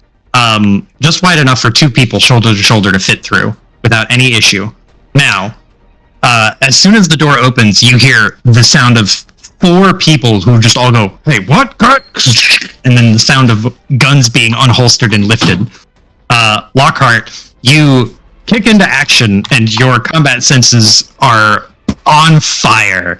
You take a step through the door, and like immediately you clock every threat in the room. You can tell there's 4 people all the way across the room. They're all armed with ranged weapons, but there is a lot of cover between you and them. Oh, perfect. So, I assume you will probably want to go first. Yeah. Is there any way to make us a pop out of the thing or no? Pop out of what? The initiative. Initiative. Oh yeah, Thank you. there we go. Thank you. Sweet. It's easy because like I want to keep an eye on like the rolls and shit, but I don't want to keep flipping between tabs. Gotcha. Mhm. How many range bands? Like, how do I get in again? I know it's by range bands. How far could I move? I think I shared something about this. You could move, I would say, so you can move 2 range bands? Is that what you said? 2 range bands? No, I was asking because I don't know. I would say between the 2, or between you and the first guy, I would say that's like 1.5, 2 to 2.5. Yeah, Probably the- 2. The most recent post, cheat sheets in their Star Wars, shows you the number of maneuvers you need per range band. You're gonna Thank do you. Speed 1. Speed 1. Okay. Star Wars. Open. That is very small. Zooming in.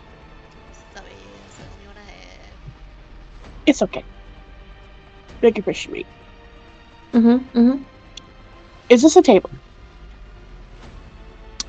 No, that is a panel on the floor. Damn.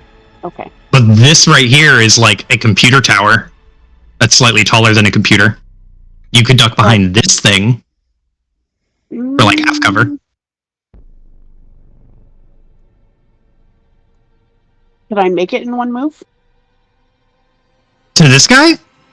No, to this. To this? Yeah. Yeah. You on a dead sprint, you could make it there. Okay. Be like right here. Can I make it? So actually, wait, hold on. Let me fix something about this. I have to turn this off. Oh. There we go. Turning off the grid? Yep, I forgot that this is. Yeah. God bless. There you go. I was like, yeah, this seems weird. Why can't you move where I want you to move? No grid. There you go. Now you're free. Wait. So you could be tucked right behind here. So if I move there, could I also equip the large katana while I'm moving? Yeah, I'll say as you could have had that ready before combat even started. So I'll say that you have the katana drawn before you're sprinting. Sweet. Okay. That way you're sprinting with the katana like a cool guy. Just want Katana you and shield. that Lockhart is literally sprinting down a hallway in a suit with a katana. Oh my god. What? If she weren't so cool, she'd be so cringe.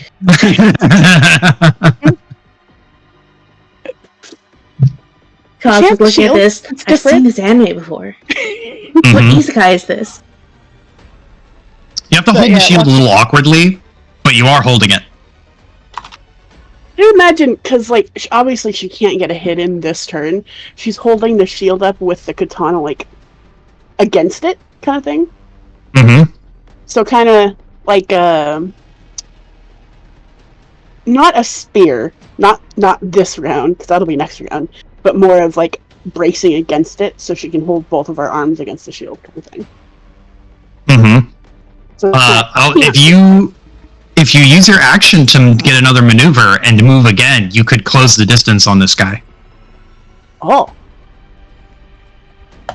Fuck yeah, you can. I'll do that. You can move twice and just dead sprint all the way across the room and make it to him. Hell yeah. But that's my turn. Okay. I don't think I can do anything else, so. Nope. You can only get 2 maneuvers. So there we go. Okay. Then that is your turn. So the next turn, it's going to be with this guy.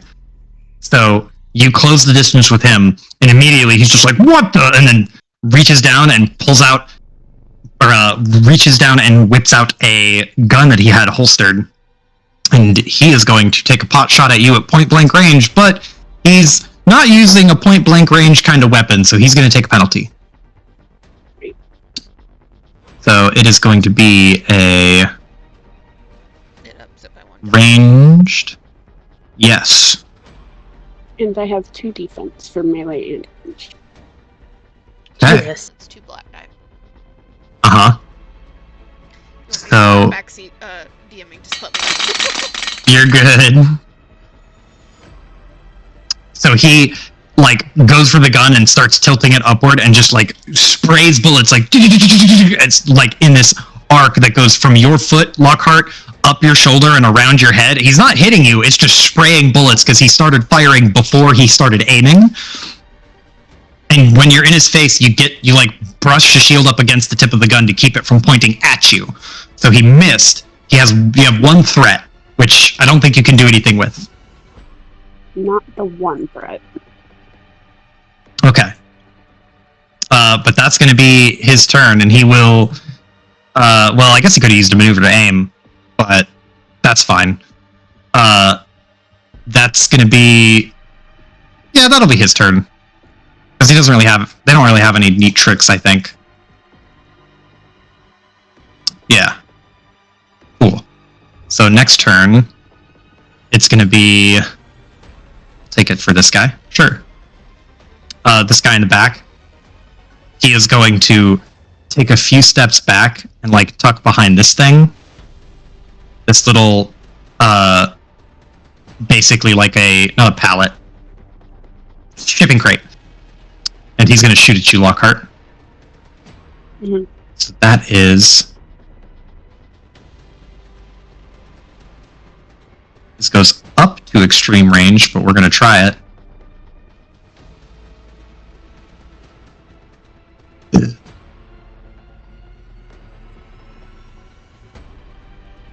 On roll. It doesn't have an ability tied to it. You fuck. You fucking suck. I like that the name that we see is Tetsuo Mi. Tetsuo Mi? Yeah. Oh, widen. I see Tetsuo Mercenary. Tetsuo Mi. Yeah, just drag it to the right. I was seeing a Tetsuo M, and I was like, huh. I like Tetsuo Mi. 2 defense. 3 successes, but 3 threat on this back guy. Make it all So 3 threat. So the weapon he's using, Uh-huh. does it have ammunition? It does. I just forgot to count. So does he run out of ammo immediately? Me clicky. Cancel. When the opponent makes a ranged attack, you can spend 2 threat from that check to use this talent to cause their weapon to run out of ammo, as long as the weapon can normally run out of ammunition. Okay. So he gets a shot off and then runs out of ammo. So he runs back, and he is holding an automatic rifle type weapon, and he fires, and it is like a and immediately there's a at the back of the round, or at the end of his firing, and he just goes, "Oh fuck!" But Lockhart, you are going to get hit with one of these stray bullets, that is going to deal to you 10 damage before soak. Okay. So Jesus. got it. She's got like fucking 5 million soak. I have 7, but 8 plus with the shield I have. Yep.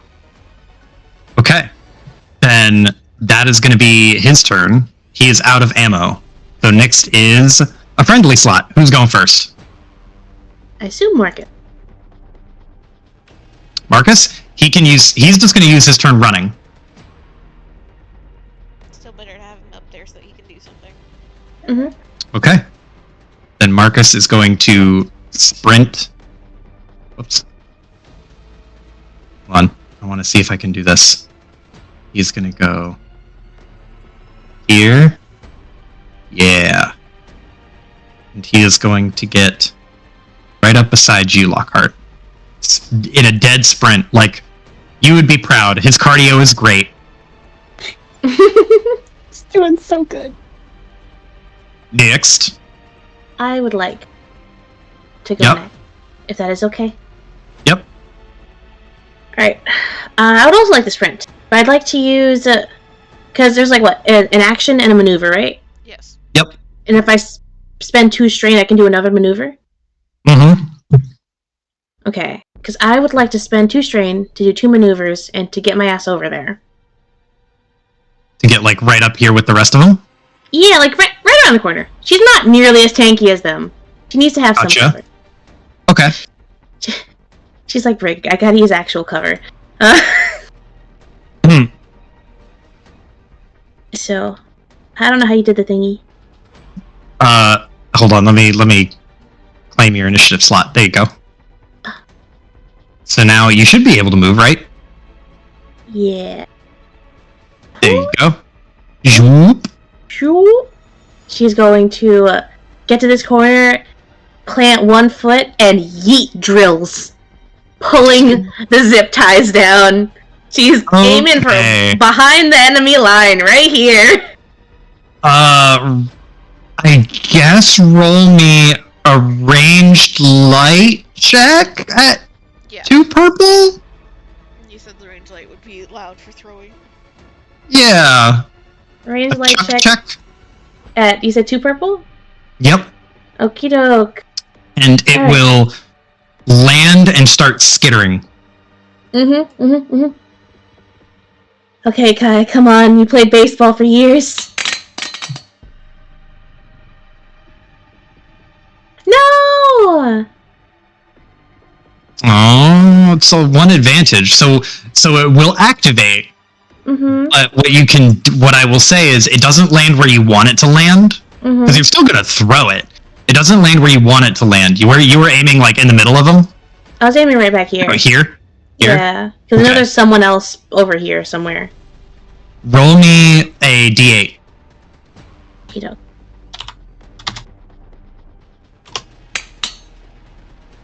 2. 2. Okay. Uh-huh. So it's gonna land behind this guy. Okay. Then roll me another d8. Okay.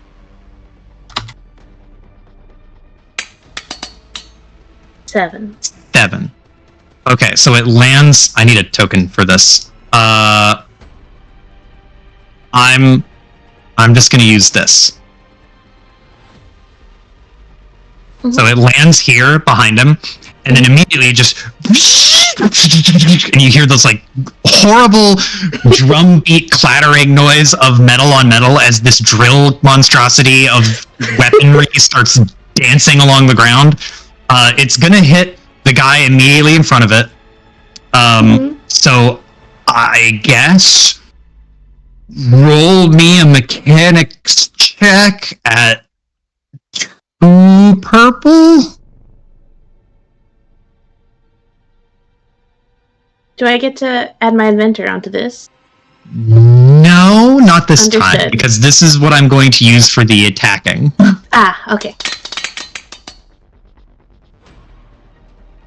5 and 1. Okay, so I'm going to say it is a crit 4 weapon. Hold on, let me write this down.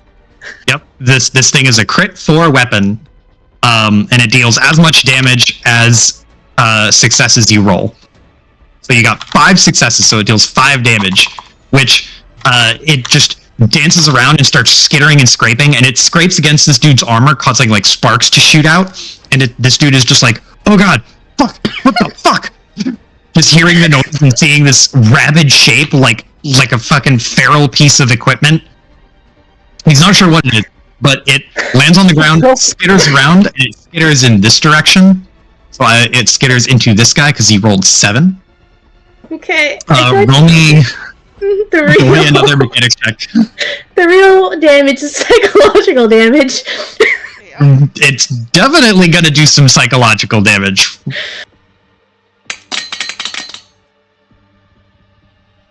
Three and 1 threat. Okay, there's not really much you can do with the threat against you, so you're fine. But it skitters over to the side, and the dude in front of you who just ran out of ammo was like, "Oh god, what the fuck?" He's just like fucking kicking at it, trying to get it away from him, and it's like scraping at his foot and his boot, like shredding some of the rubber on his feet. And it's just they're freaking out. They're not sure what it is. It's too fast and too wild. But that'll be your turn, right? Yes. Thank you so much for allowing this. No problem. Next turn, it's going to be this dude. I'm going to claim it for him. He sees you all. He is going to round this corner right here. And he's going to be like, "Focus, you fucking idiots!" And he's going to turn and start shooting at you, Lockhart.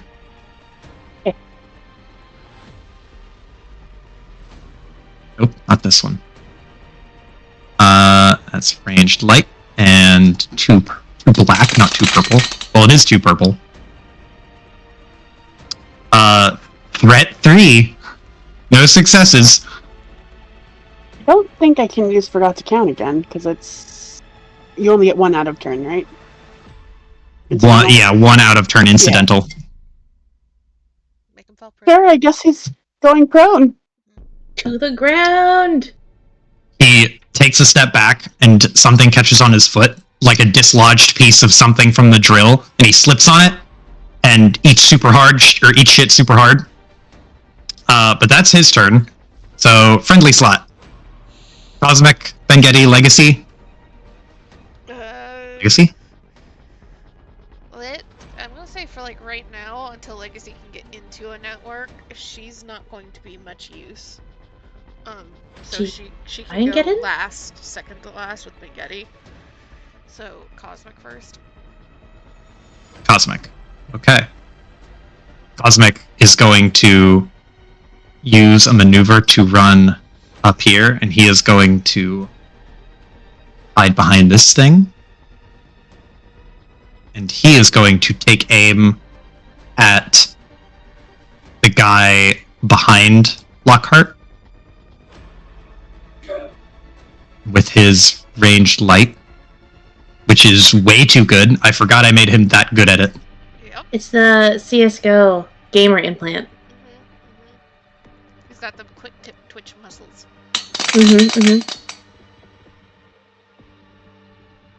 So that is 2 success, 2 advantage. Okay. So he rolls up, and you watch him like take aim and fire with perfect form. And you hear pop, pop. And all the way back here, the dude just goes like, ugh. And this guy's going to take a teensy bit of damage. Because they do have hella armor.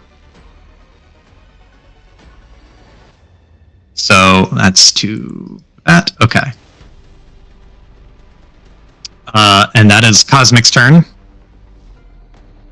So Bengetti is going to probably just hide or scramble around for tech. Yeah, I was about to If you say, want to go Legacy. Legacy would probably like watch Cosmic go, look to Bengetti, and like she's not 100% sure that this door will stay open when she is like moved beyond it. So she just looks at Bengetti and just like motions for him, and I guess kind of delay her action until they go together. But like, all right, we are going for whatever we can get our hands on, keep your head down, follow me. Okay. And we'll try to bodily kind of block him as much as she can and run him. Aw. I'm assuming she can poke her head through a little bit and Yeah. see that this looks networked maybe. Mm-hmm. So she's going this way Mm-hmm. with Ben Getty on his turn. Okay. So if Ben Getty's going on this turn, he is going to use a maneuver to run up behind this thing and take cover. And he will use his action to scout the area so that he can find information and point it out to people. So he will point out that this is connected to the network, but there's also a network connection on this piece of machinery right here, as well as on this piece of machinery right here.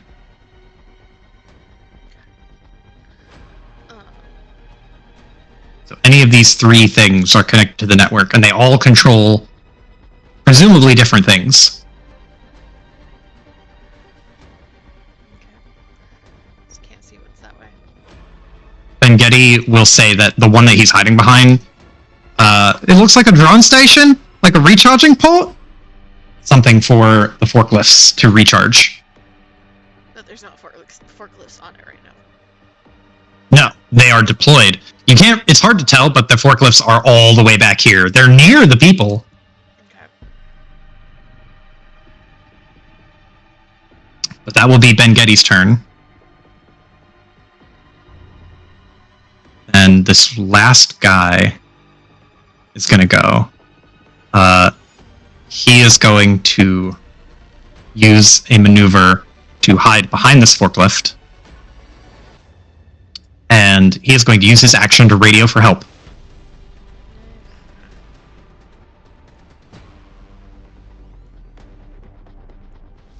That is going to be his turn. He just grabs the radio and starts screaming something in it. Can she get over here and still have an action, or is it going to take 2 maneuvers? Legacy's fast. You can get there in one. You can get there in one maneuver. She will dart and just slide down. And the first port that she sees, plug in. Mm-hmm. You plug in, and the system you are currently connected to here is the magnetic crane system. So you can see right here next to your head, or at the bottom of the screen, and you can't see it, but way over here, there is another magnetic crane. And they both move the full length of the room and the full width of the room. Ooh. Okay. And I'm going to... I have to move her around a little bit to see. Yeah. I would assume she would have some knowledge of this. Yeah. No, Ben Getty, I didn't want to move you. Why am I moving you two? Zoop. Okay. I give up. I have no way of seeing the rest of this fight. Where do you want to see? I wanted to come over here so that I could readjust and see what's going on over here. There you go. Okay. Thank you. So I assume my action this turn would be hacking into it, though. Yes, you will hack into it, and you will have you could. I'm gonna say that you can just hack it. It is a like pathetic defense, and you're plugging into it directly, so you don't really have to roll it. You could just hack it for free, and you have control of the cranes. Paper That's thin firewall. Her action is hacking into it, and I'm just going to leave Legacy right here so that I can see what's going on. We know she's Sure, on the other side. you can. I will put Legacy over here, even. Hey. There you go. So you can see. Now, at the top of the round, Lockhart, I assume you're picking the first spot again? First spot. Plot.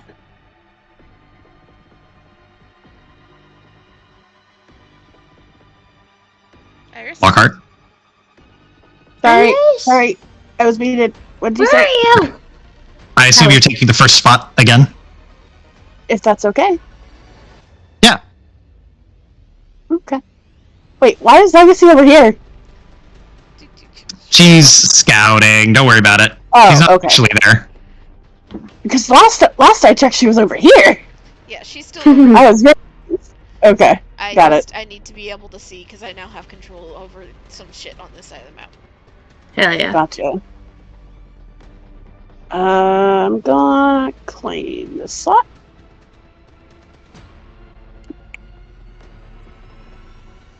And if I could open my sheet, please. Thank you. Let's try this katana out, yeah? Uh-huh. Let's give it a shot. See how this works. What is the difficulty? For the katana, I think it's... I'm just gonna go with 2 purple. 2 purple? That's an engaged weapon, isn't it? Yes. Yeah. Is engaged different? Engaged. Yeah, 2. I was thinking. Yeah, it's 2 purple. For some reason, I thought it got mixed up with short. Sorry. Okay. So, I have a question. Now that I'm thinking about this. I can move, there's no attacks of opportunity, right? Correct. So I could... But moving is a maneuver, right? Yeah, just your maneuver to run around. Okay. Get over here, I guess.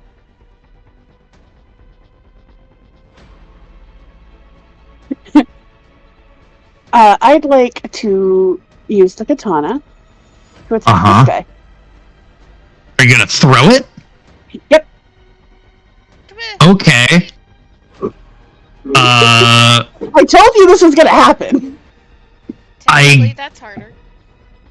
It's gonna be harder. I guess make me a ranged light check at 2 purple, because you're still, like... It's short range. I can get You can get a little closer, but... Let me see. So if you went here and here, you could get maybe... here. I'm more concerned about the backup. That's why I'm saying this. Or trying this. To be perfectly fair with you, Joe. For throwing a weapon that is not designed to be thrown, you are completely within your rights to upgrade the difficulty or add blacks. I will say it would be 3 purple then. 3 purple? Okay. 3 you purple. said it's light. It's ranged light, or I could also see ranged heavy. Like it's a featherweight sword, but it's also like oblonged. So either one of them really. I was hoping for melee, but you know it makes sense. It'd be melee if you slapped this dude. I'm worried about backup. I know why, but I will say if you get him while he is radioing, it won't go through. Like his radio will be hot, but you'll stop him from transmitting anything. I'm gonna use a point. Yep. So you're upgrading your check. Yep. And how many purple did you say again? 3. 3. Trace Understood. purpose. Ooh. Oh, damn. You have 3 advantages. So you can force them to the end of the initiative. Yep. 3. I didn't know that was a thing. Yeah, fuck it, I'll do that. So you throw the sword and hit, like, the dude sees it coming and is like, what the fuck? And, like, juts his head backward, and the sword just swings right by his face, and he will not get his head cleaved off, and that will be his turn at the very end. So he will go all the way at the bottom. I can use strain to move again, can't I? You can. I forgot that was a rule, but thankfully Yeah, you I reminded forgot. me. I forgot that too. 2 strain. You're That's a good rule. Good So- rule. Good rule. It sucks Mhm. that I, but it's a distraction. I'm gonna move in. Okay. Okay. Goodbye. Okay. That's your turn. Yep. Next turn, it's gonna be let's go with this guy. He sees Marcus is here, and he is going to take a few steps back. Actually, no, he is going to back up all the way over here. How far can he get? Maybe like here. He's gonna back up over here, get at a good distance, and he is going to shoot at Marcus. Shoot the boy. That's going to be ranged light. Does Marcus have any defense? He has one. He has one defense. Yeah. That was a bad roll. 3 advantage, but 3 failures. So he just, again, throws up, runs back, throws up the gun and starts firing randomly. And Kaya, you hear it here. Bullets going through these shelving units here, just crashes into something, explodes it. Shrapnel goes everywhere, raining down on your head. You hear a ding as one of the bullets hit the shield that Marcus is holding. But that's going to be his turn. Next guy, it's going to be this one's turn. It's bad that I kind of want Marcus to come in and rather than punch, just like smack people with the shield. Fucking Yes. metal chair. Yes. So this guy is going to move away from the metal thing because it's freaking him out. It should. It's very disturbing. Where the fuck is he gonna go? He's gonna run. Nowhere is a good option. I want him to go left so he can get trapped by it. He's gonna run over and this way to get on the other side of this thing, and he is going to start shooting at. He can't reach the top of this. He is going to. Imagining him jumping over the drill trying to avoid it. Oh yeah. Not like- What the fuck is that? He skips around it daintily, and he is going to take aim at you, Lockhart. But he is not going to shoot because I only just now realized that he is in a dead straight line to his friend, which if he misses, he would hit his friend. So he is going to hold his action to shoot at you if you move to the left or the right. Or if the dude moves to the left or the right. He also needs to reload. Oh, you're right! Mm-hmm. He's going to move around to this side, and he is going to fumble with his gun to reload it. Drill menacingly buzzing. Yeah, drill going absolutely mental. Next slot. Kaya? I'd like to go before Marcus. Yeah. That's for you. First of all, I'd like to use my maneuver for coordinated assault. Okay, what's that do? So, I take a maneuver, number of engaged allies equal to your leadership ranks, which I believe I have 3. Yes, I do. Just 3 people. Which only Marcus is left, because Lockhart fucking dipped before Kai could do this. He gets an additional advantage to combat checks until the beginning of the next turn. Ooh. Mm-hmm. Okay. So, I imagine Kaya is ducking down, trying to, not get shot. Things are going chaotic. Things are exploding near her. Papers are just everywhere. She's gonna call out to Marcus, just hey, alright, careful, one on the left, and another one to your right, I think.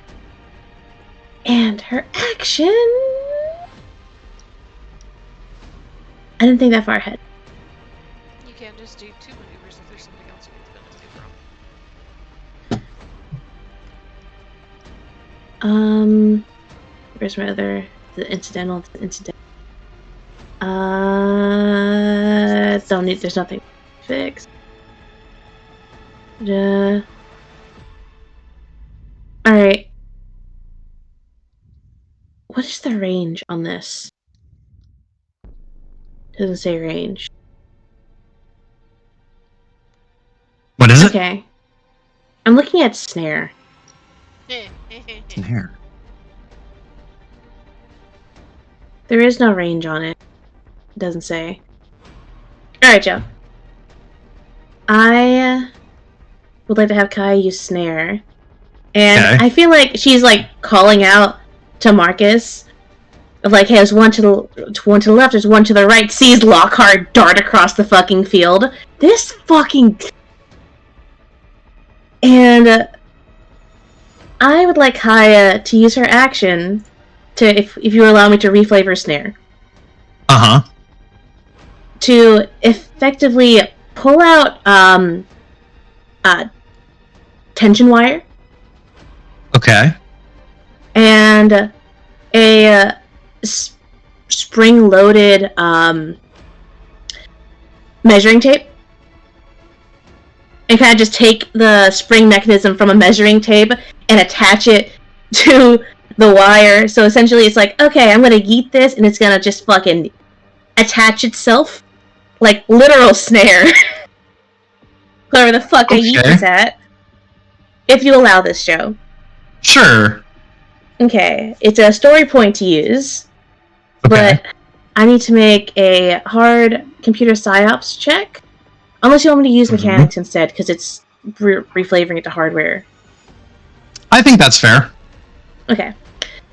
So I need to make a 3 purple check, and then if I succeed once before the end of the encounter, which I'd like to do immediately, so I'm going to go ahead and do that now, see if I even get it.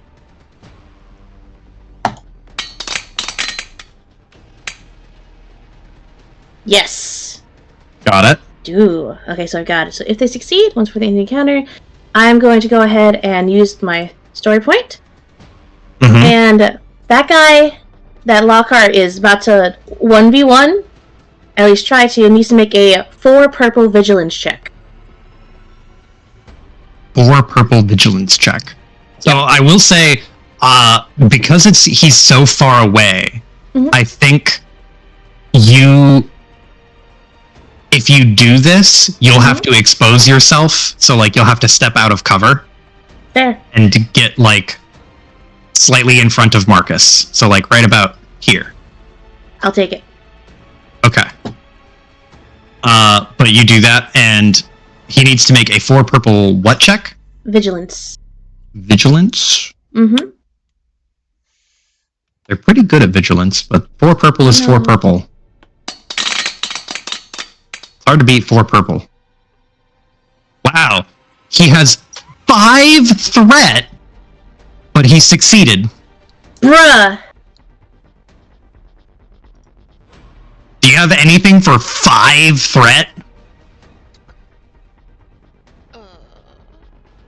Bruh, if he failed, that would have been additional rounds he was staggered. I'll say... If he fails. Make him fall on his ass. You could make him fall on his ass, or I'll say for 5 threat, you could knock the radio out of his hand. Yes! I'll take that! I'll fuck up the radio then. He is not holding his weapon because he is holding the radio instead. He's holding his weapon with one hand, which he's not wielding it, and you knock the radio out of his hand.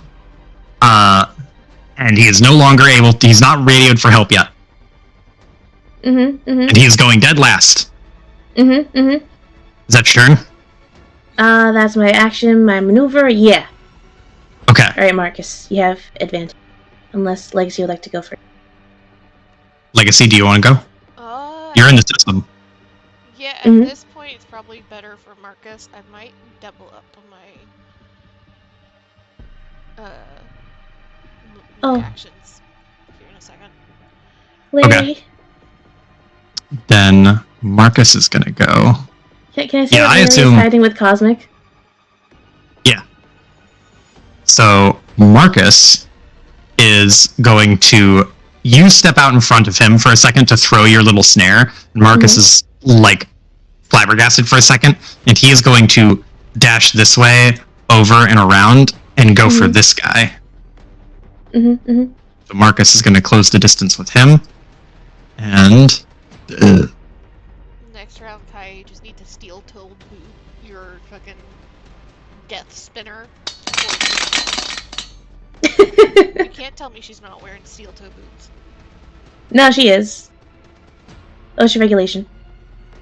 Okay, so Marcus steps around the corner, and Kaya, you hear what sounds like a sledgehammer crash against this dude's helmet, and Marcus just and like hits him twice really hard in the side of the helmet and dents the helmet. Mm-hmm. This dude is going to take almost enough wounds to knock him all the way out, but not quite there. And remember, extra advantage. If that helps. Oh, you're right. That doesn't get him to a crit, but Marcus will get another maneuver, or he will deny an enemy. I will say that he will deny this dude the ability to reload. Because he's wailing on his fucking head. For 2 advantage. And that will be Marcus's turn. Let's go! So now it's this guy's turn. Here. He sees you, Kaya, and he is going to step out and shoot at you. Oh boy, I've got 1 defense. 1 defense. Mm-hmm. Imagine having a defense.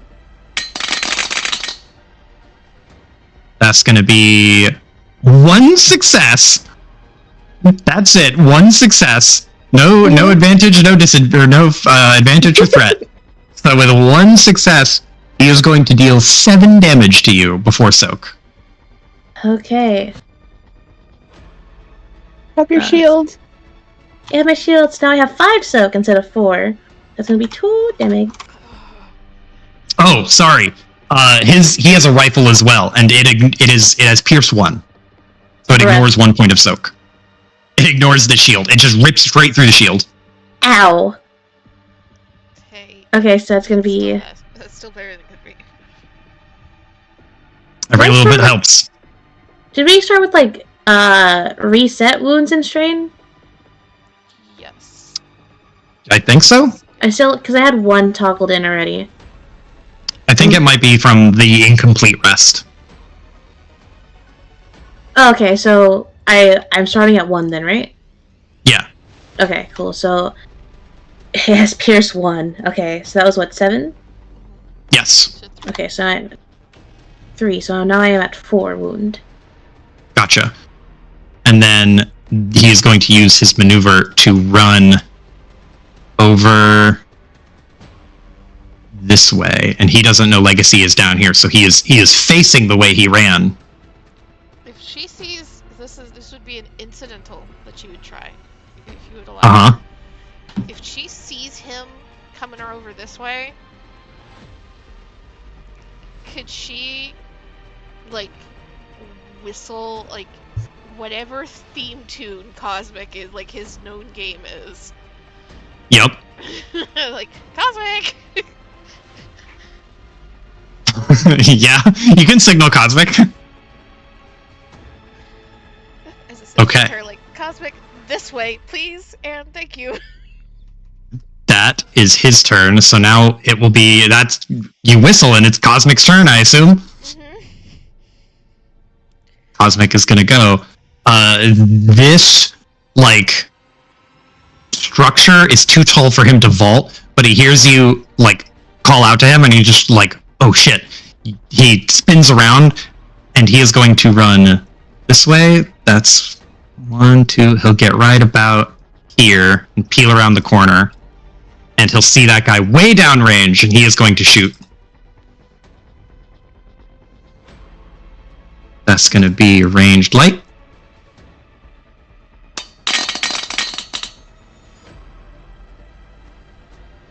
That's a triumph. That's 1 success, 1 advantage, 1 triumph.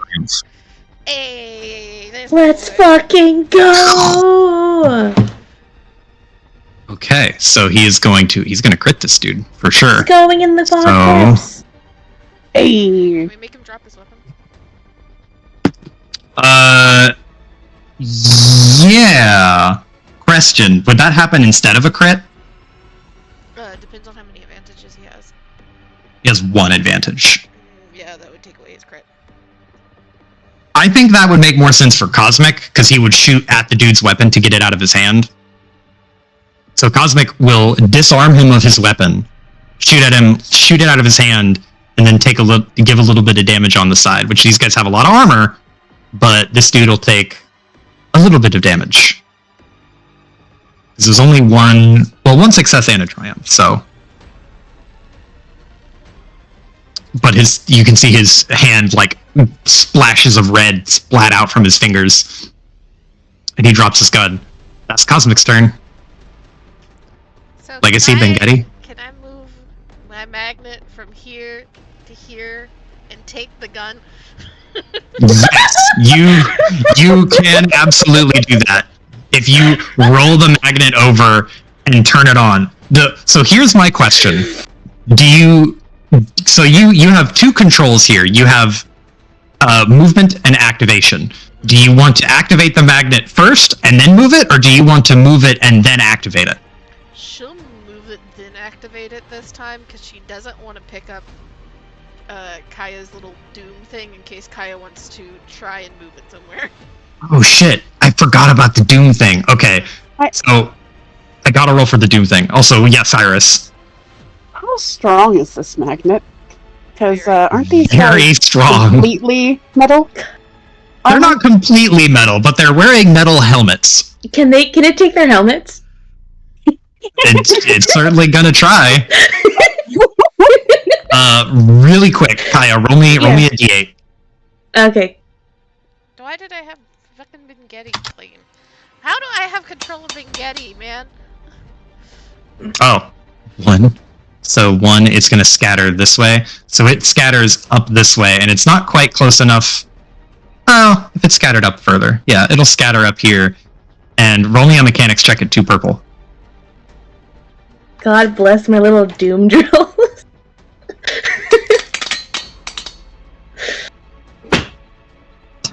It's doing a lot of psychological damage. It's making them very aware of it. But yeah, like it scatters up there, and you're just like, fuck, it's following me! You start like, trying to panic and scramble up on the ledge. It's alive! Because it's moving so fast. They probably don't even know exactly what it is.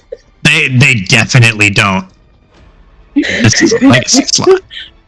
I'm so happy you allowed this. It's a Goomba. It Goomba. scatters around and goes up here and attacks this guy. Legacy, you move the magnet so that it's hanging above this dude, and you turn it on. The moment you turn it on, it like the dude goes stock still for a second, and you can see little bits of his outfit start to drift upward, like pointing up, pulled by the invisible force of the magnet. The gun just lifts off the ground and goes straight up to the magnet, like and sticks to it. He starts like kind of like dancing in place for a second, and then you see his feet lift off of the ground. The helmet is not sitting on his head; it's like attached to his shoulders and like his torso. It's more than just a helmet. It's like a harness and a body shield. So he's getting bodily lifted off of the ground by the magnet, and he's like, whoa, whoa, whoa, whoa. And he slowly drifts upward towards the magnet, suspended in like 0G with no weapon. So that would be my action. Mm-hmm.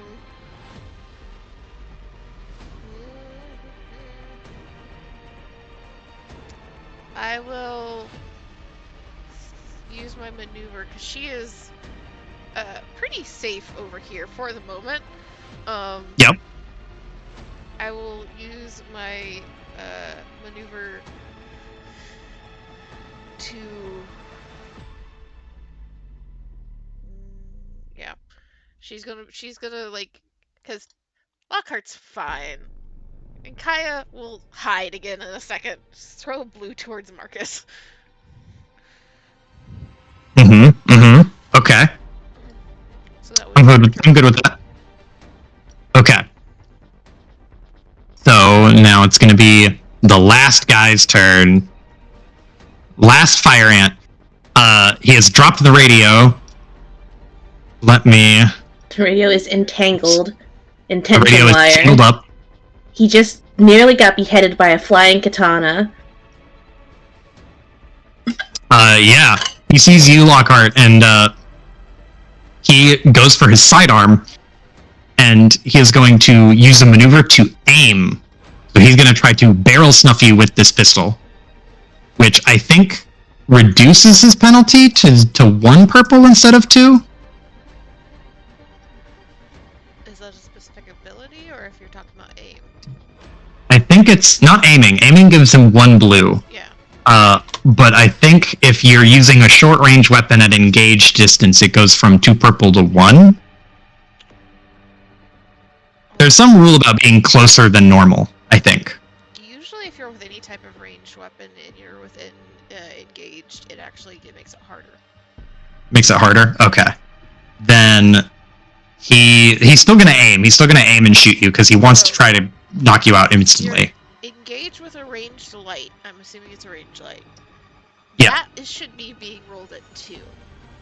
When Gotcha. he is further away, he's considered short range, and he's only supposed to be rolling with 1. Oh. Okay. Okay. Then The 2 is when they get out to what's considered medium range, so it's up to you to determine what short range versus medium range is. gotcha. Well, I'll roll this because he is shooting with engaged right now. 1 success. You have 2 defense, right, Lockhart? Yes.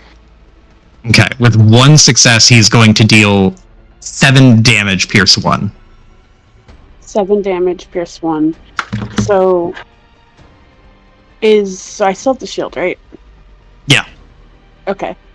So I have exactly 7, so Okay, so he points the gun at you, and you lift the shield up, and it shoots straight through the shield, but it's not hitting you.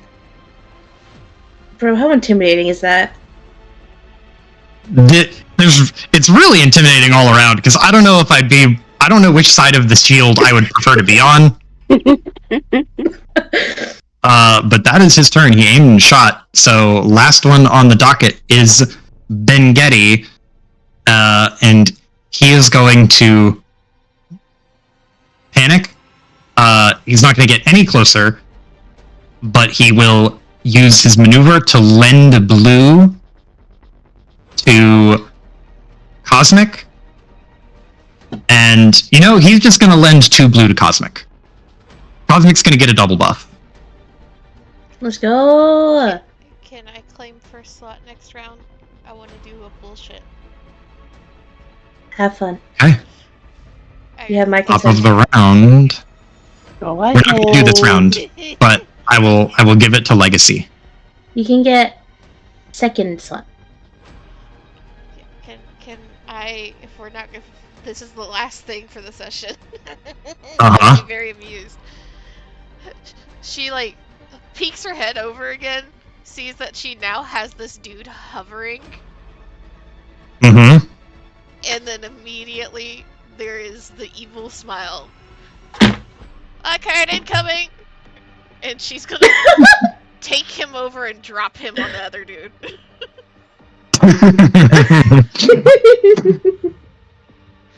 So Lockhart, you hear that, and then you're in the middle of a fight with a gun, and you're using all of your available spoons to focus on it, and then you hear Lockhart incoming, and then you're like, what? And then you see the dude's armor and equipment and weapons start to lift upwards, and then it just drops back down, and he's like, wait, what? And then it's 250-pound thing just gets dropped onto his head like a sack of potatoes.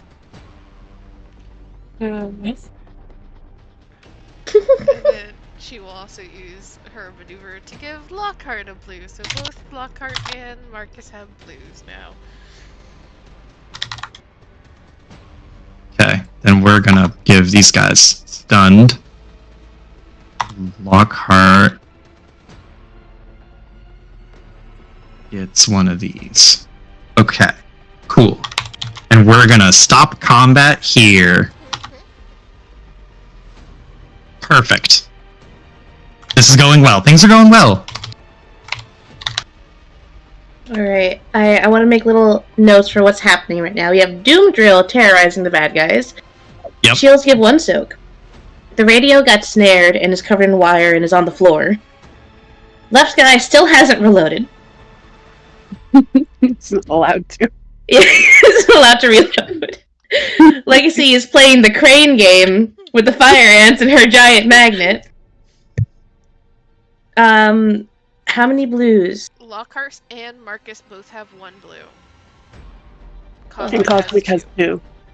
Mhm. Marcus both have 1 blue. Cosmic has 2 blue. I'm gonna go ahead and have Larry follow Cosmic. And just because I have a feeling we might forget, note down the 3 shields the party has. Yes. Shields give 1 soak. Lock. Marcus. Kaya. Mhm. Thank You- you for you can allowing see- Those are all me the my buffs we bullshit have. here at the end, but as soon as he started like hovering, I knew immediately what I wanted to do. I fully anticipated the use of shenanigans with the equipment in here. I was expecting something to be taken over and used in a non-constructions based, non-engineering purpose. Yes, this is wonderful. Delightful. Now I just need to get the other one over there, and I can just fucking pulse the 2 magnets. Be careful Drop of down, Marcus pick up, drop and down. Kaya over there. Yeah, Their arm. She's aware. Okay. She's been careful. Just Lockhart incoming! Deposit. Kaya, you want up high? We can get you up high. No, God no. Get you on top of shit. No. Ooh.